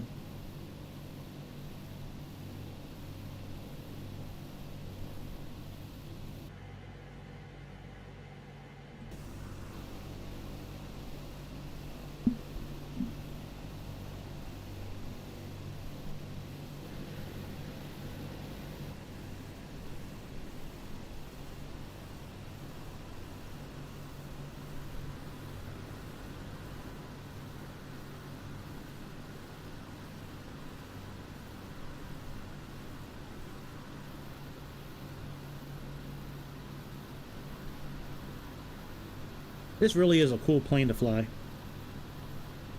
I have so many planes, it's so difficult choosing sometimes the planes to fly.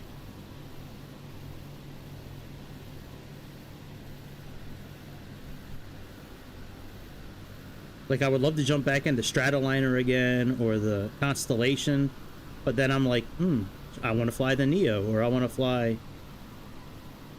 Longitude. Like, maybe I should set up like a schedule, like this night of the week. You know, it's like, I don't know. Like every first Monday it's this plane, and every like first Wednesday it's this plane, and just rotate them that way.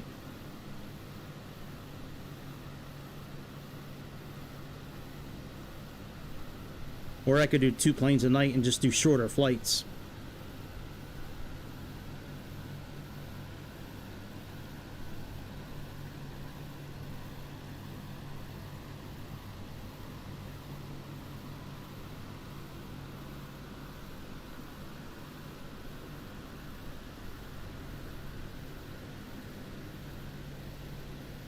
Yeah, that's what I mean. Like, do 2 or 3 planes and just do like really short flights. Because most people, they don't, you know, most people that I've chatted with, they don't really care about the flight. They just care about getting it set up or landing. So I can just do real short flights, get up to like 5,000 feet for 10 or 15 minutes, and then just go land. I mean, like most people that message me or that I talk with, you know, offline when I'm not streaming, like I said, they really just care about procedural stuff. I answer a lot of questions about procedural stuff with a lot of the airplanes. More stuff with actually Aerofly most of the time than Microsoft. It's weird. You know, I made like close to, I think, like 100 videos for Aerofly. I still get a lot of people commenting on those, asking me questions. I'd love to be able to do Aerofly again, but I need to get a new iPad for that. And I have a really hard time justifying buying a new iPad for a mobile game. If I'm going to spend that kind of money, I'd like to get, like, you know, a yoke and some pedals or something like that, or a yoke and some throttles. If I'm going to spend that kind of money.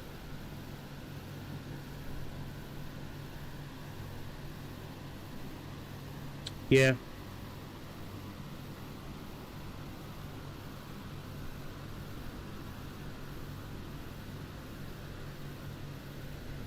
Yeah, I think flying with a yoke would be really cool. I'd probably do a lot more hand flying if I didn't have to use my thumb all the time. Like, using the controller to fly is a pain in the ass most of the time. Not like moving around and interacting, but like the actual flying part of it is a real pain in the ass just using my thumb. You make the thumb twitches a little bit, and, like, you know, you're way off course, or...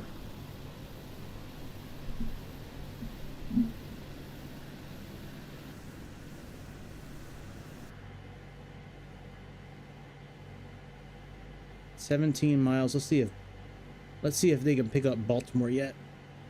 Let's switch our mode again. see if it picks up Baltimore.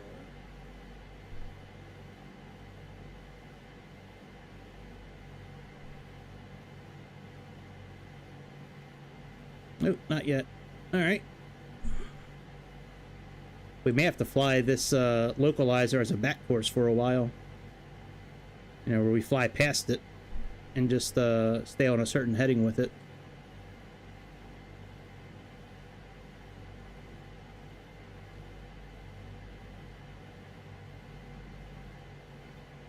Yeah, I can do that. That's true.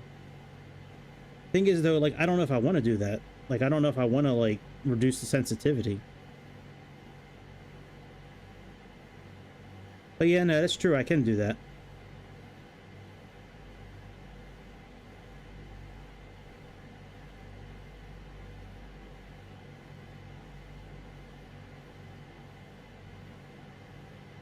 Yeah, I could try that.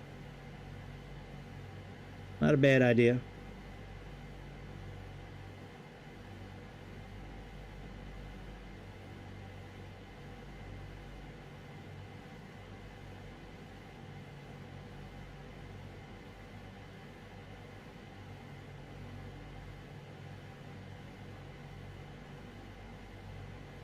All right, when we get to about, I guess about 5 miles out, I'm gonna switch off this localizer and go into heading mode, and I'm gonna leave the localizer programmed for what we have now, but I'm gonna just fly it just with the gyro pilot, just controlling the latitude stuff myself, you know, until we can catch that Baltimore localizer. Alright, let's do that now, actually. So let's come down here. Let's put this on gyro pilot. Let's see if Baltimore gets picked up yet. It probably won't. Nope, not yet. Alright.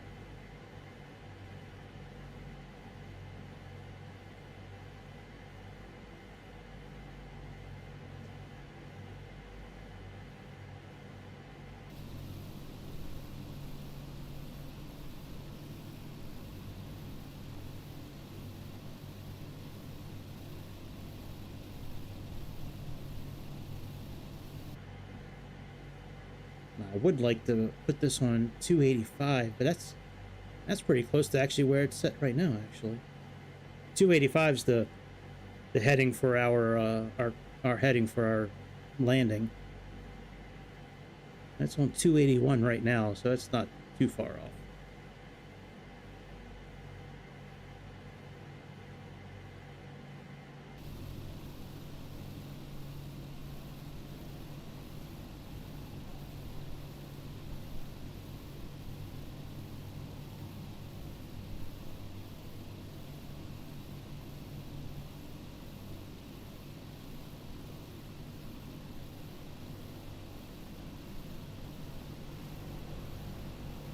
Over Air Force Base.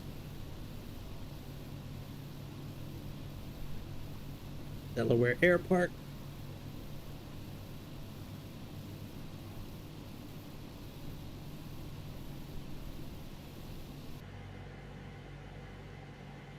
All right, let's actually set this for...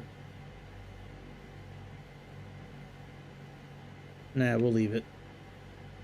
I was going to set it for 285, but that doesn't make sense to do that right now.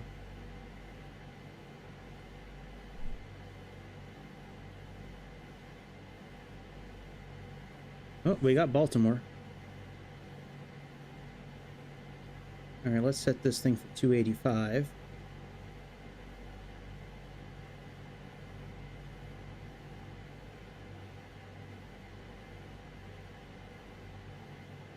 And let's mosey on over to the left a little bit.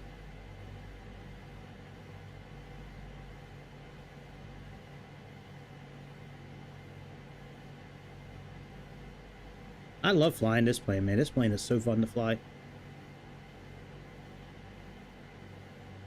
I'm so happy with some of these companies, PMDG and Just Flight, really, man. Like, they make some really good stuff.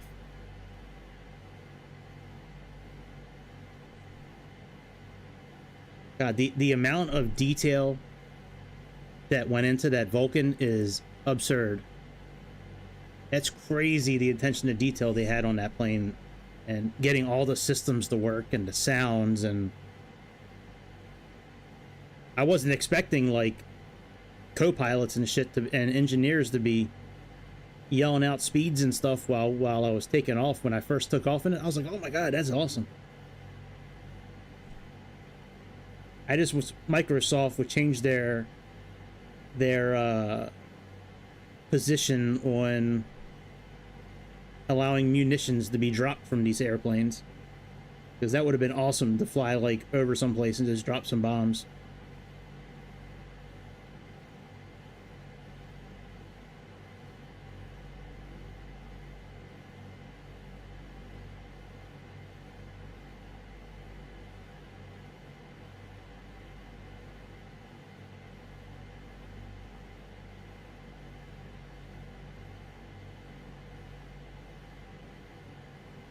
I believe it. I mean, I think that would be really tough to try to copy that plane and, you know, without having it in your hands. Like, there's so much stuff in that plane.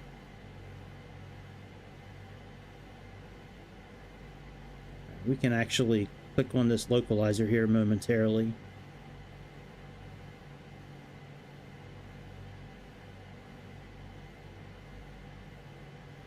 Once we get lined up a little bit more.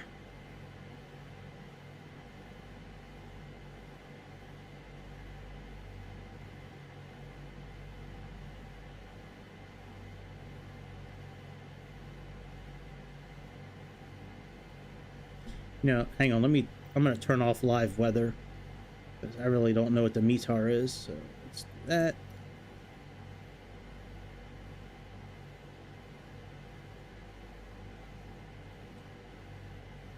Alright, let's activate the localizer. And let's set our METAR again for standard pressure.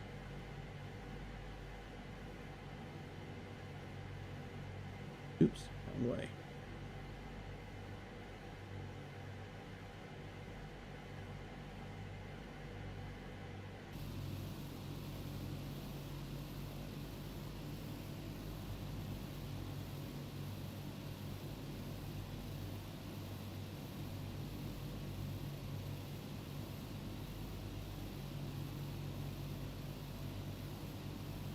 All right, and our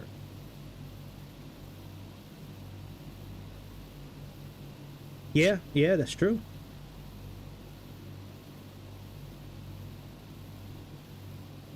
I think that's partly why this plane is so good, because there's, you know, PMDG actually, like, some of the employees that make these planes, like, some of these guys that work for PMDG are actually, like, they have DC-6s, like, they actually are a DC-6 pilot.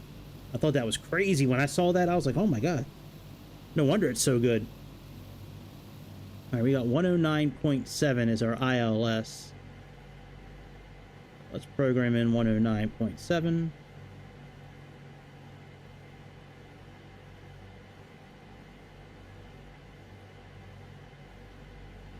we go. And we're already lined up now with the runway, so when we get, I guess, about 20 miles out, we'll switch frequencies. And then begin our descent.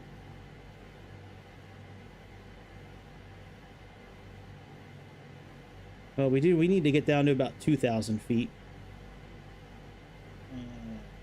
About how many miles out?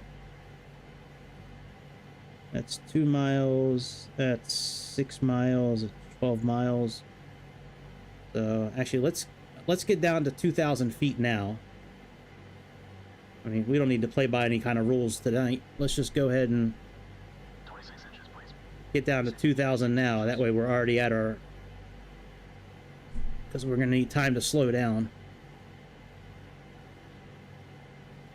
26 inches, sit.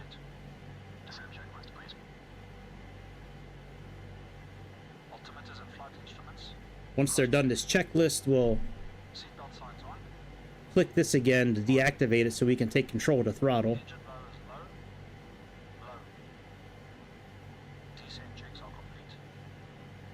All right, now that those are complete, we can actually unclick that, and now we can move our throttle back. You can't move the throttles or do any kind of manual control when these are lit up in green.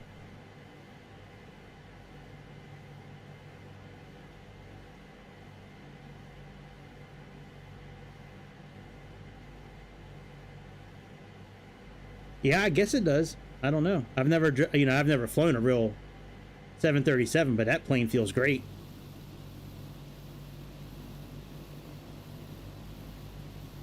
Yay, we're flying over Maryland now.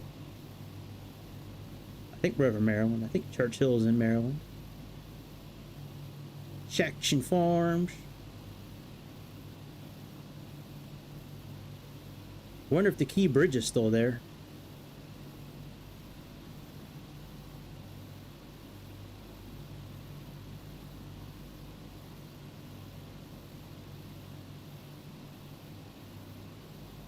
Yeah, that's right.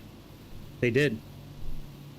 And they even modeled some of the wear and tear from that 777. They even modeled the wear and tear on the new one that they're coming out with, which is awesome.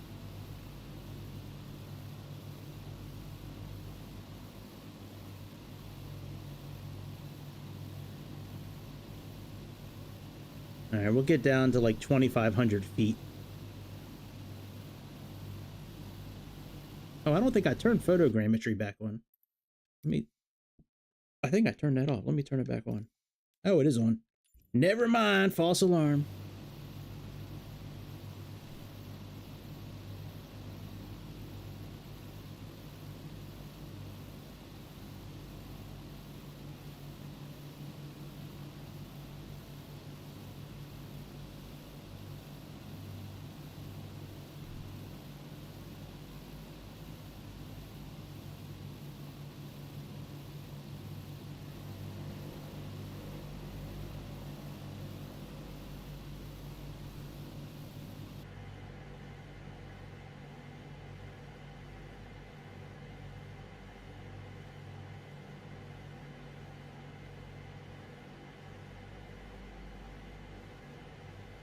And let's get down a few more 100 feet, then we'll re-engage the altitude. This is probably the Chesapeake Bay we're coming up to now, actually.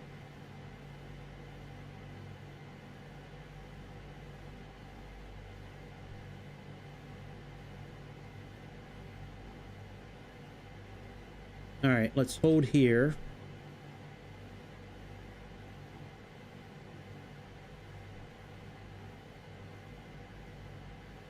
And let's actually go back into cruise mode. Set cruise power, please. Setting cruise power. Just for a few minutes. Let's unclick this.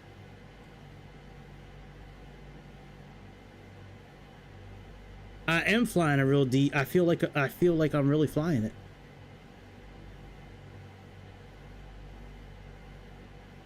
Cruise power is set. All right, we're too far away still.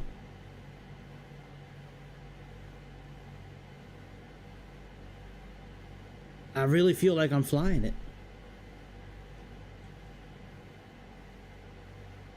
Cruise checks are complete. All right, I gotta think that we're gonna be picking up on this localizer like any minute. Let's go back into gyro pilot mode. I mean,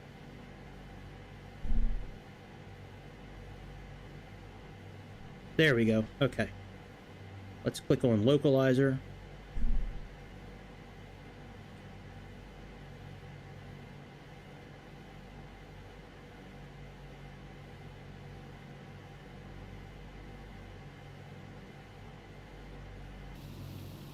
Yeah, this is the Chesapeake Bay right here.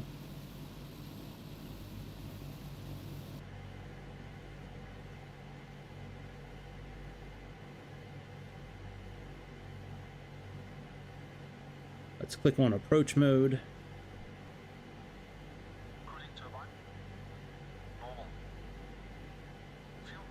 Checks. Because Hertz, that's the beginning of our approach. We're 12 miles out at that point.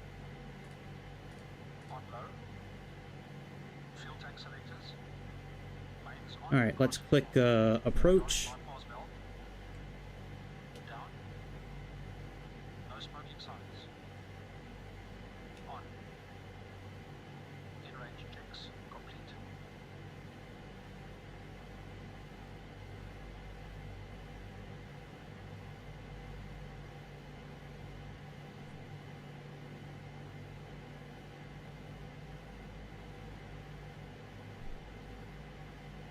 Flaps 20. Setting flaps 20.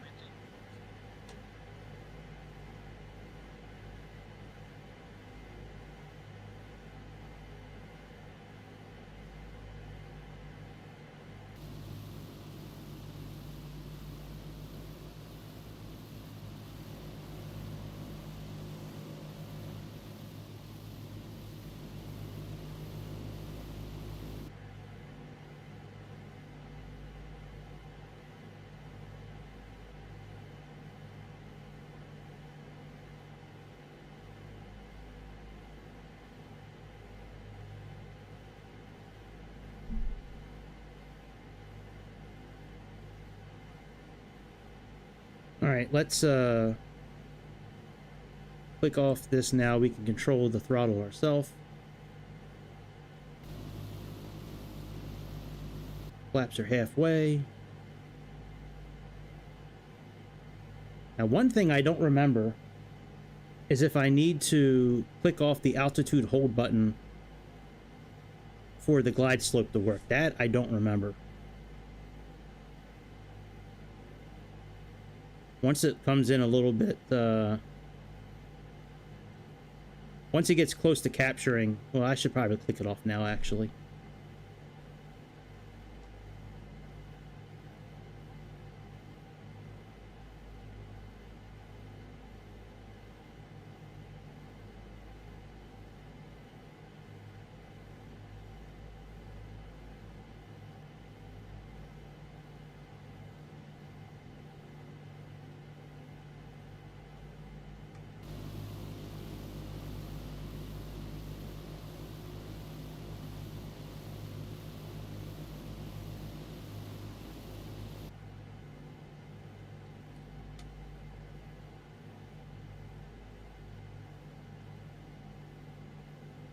All right, here's the runway.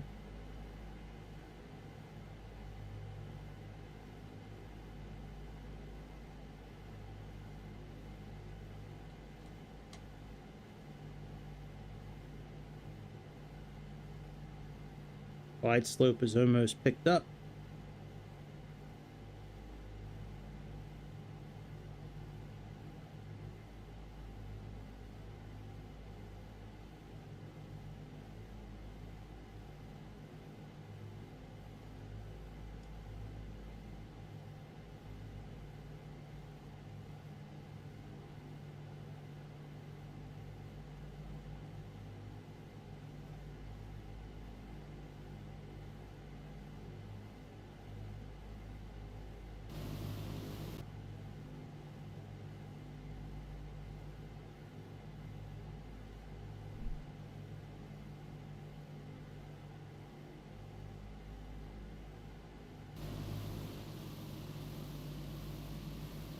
Here's my hometown right here. Riviera Beach. That's where I live, right underneath this airplane, right here. I have a house right around there. There's a school right there. That's the local grocery store. Here's a drawbridge. And I used to live over here where the nose is. Not no longer.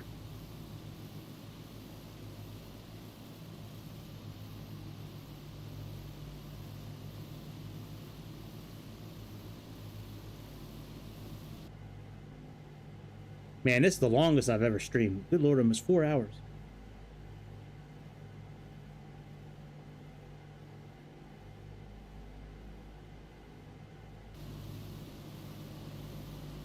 Pasadena.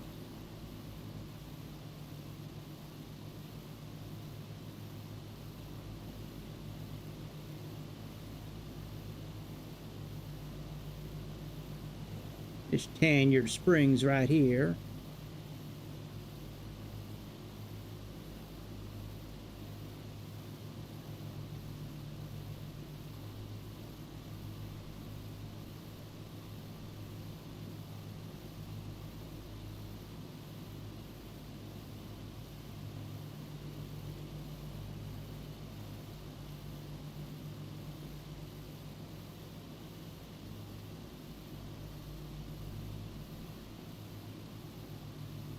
Yep, a lot of green around here. It used to be a lot more. I'm sorry, it used to be, yeah, it used to be a lot more. But they put up a ton of homes in like the last 20 years around here. If you'd see pictures of the area, like aerial shots from like 20 years ago, it's crazy the amount of homes that have been put up in like the last 20 years.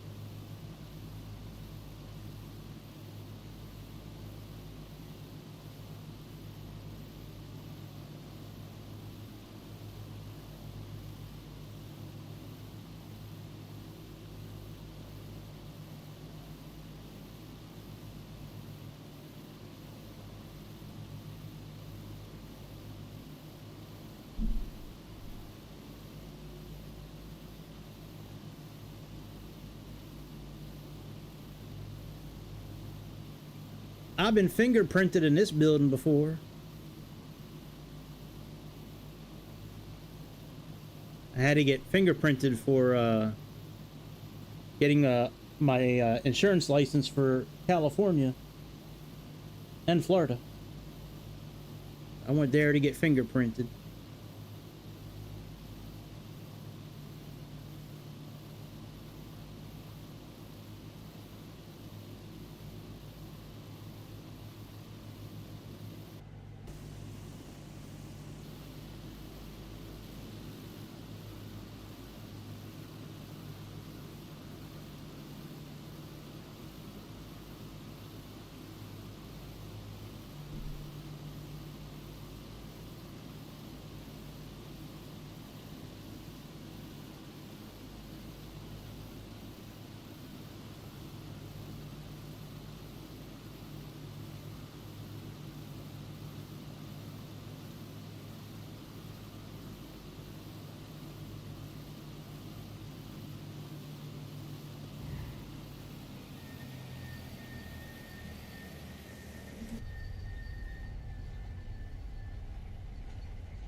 All right, let's go pull off on the side so we can unload the zombies.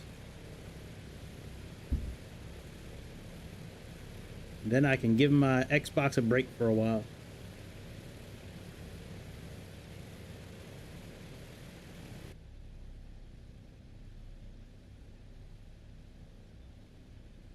That was a cool flight, man. I like that, man. Almost auto land. Almost auto land. At the very end, I pulled up on the yoke a little bit to get the back wheels down first. But yeah, man, DC-6 doing most of the work there. I pulled back ever so slightly. I've reduced the throttle and then pulled back ever so slightly to get that nose to get down last.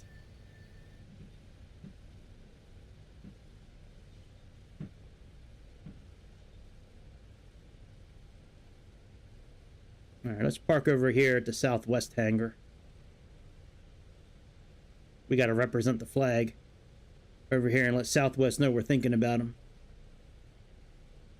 This whole terminal over here is all Southwest, this whole building.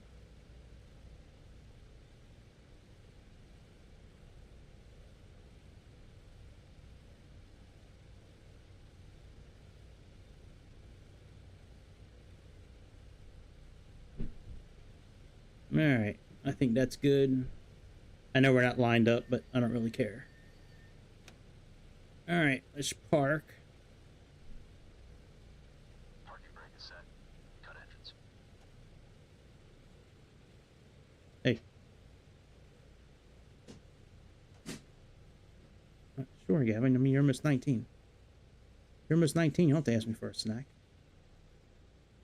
You're almost 19. You don't have to ask me for a snack. Come over here and get something.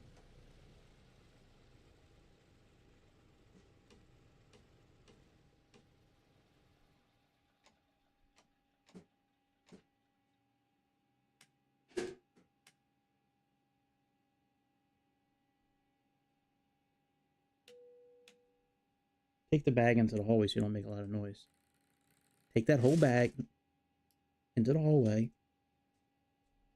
Thank you. Just leave it by the stairs. Alright, I think we're good. Yep. Let's let the stairs down, let the people out. Put the chocks in.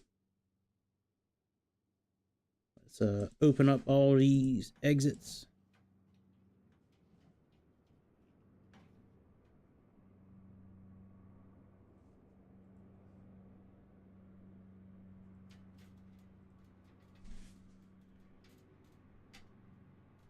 We are good to go. That was a good flight. The whole session tonight was fun. The Vulcan, the delivering the cocaine in Colombia. I mean, all of it was fun tonight. What, Gavin? What? What are you talking about? Just take it. I don't care. Can I do what I'm doing? What do you think it is? Thank you.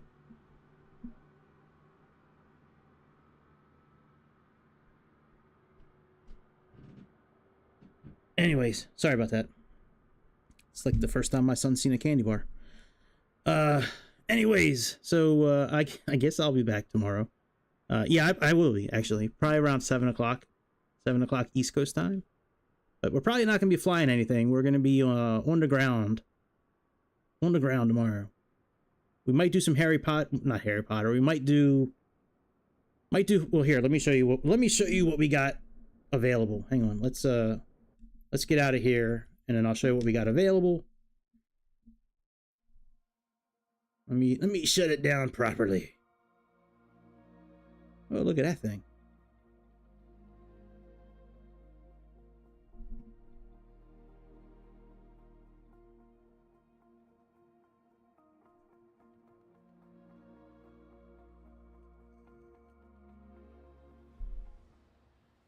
Oh, I didn't want to do that. Fuck. All right, let's get out of here. Let's do it this way. So I got these games on my Xbox right now. I mean, I can always get different ones, but I got Car Simulator, Construction Simulator, Deliver Us the Moon is a really fun game. Hogwarts Legacy, Observation is another great game. TSW Foe and Planet Coaster. So, yeah, man, made it 4 hours. That's crazy. Thank you for 4 hours. So yeah, so we're going to do some of this tomorrow night. We're not going to do the flight simulator tomorrow. Tomorrow's Sunday Fun Day. So we might do some of this. We might do some of that. This is a lot of fun. If you guys are not too familiar with Planet Coaster, that game's kind of fun.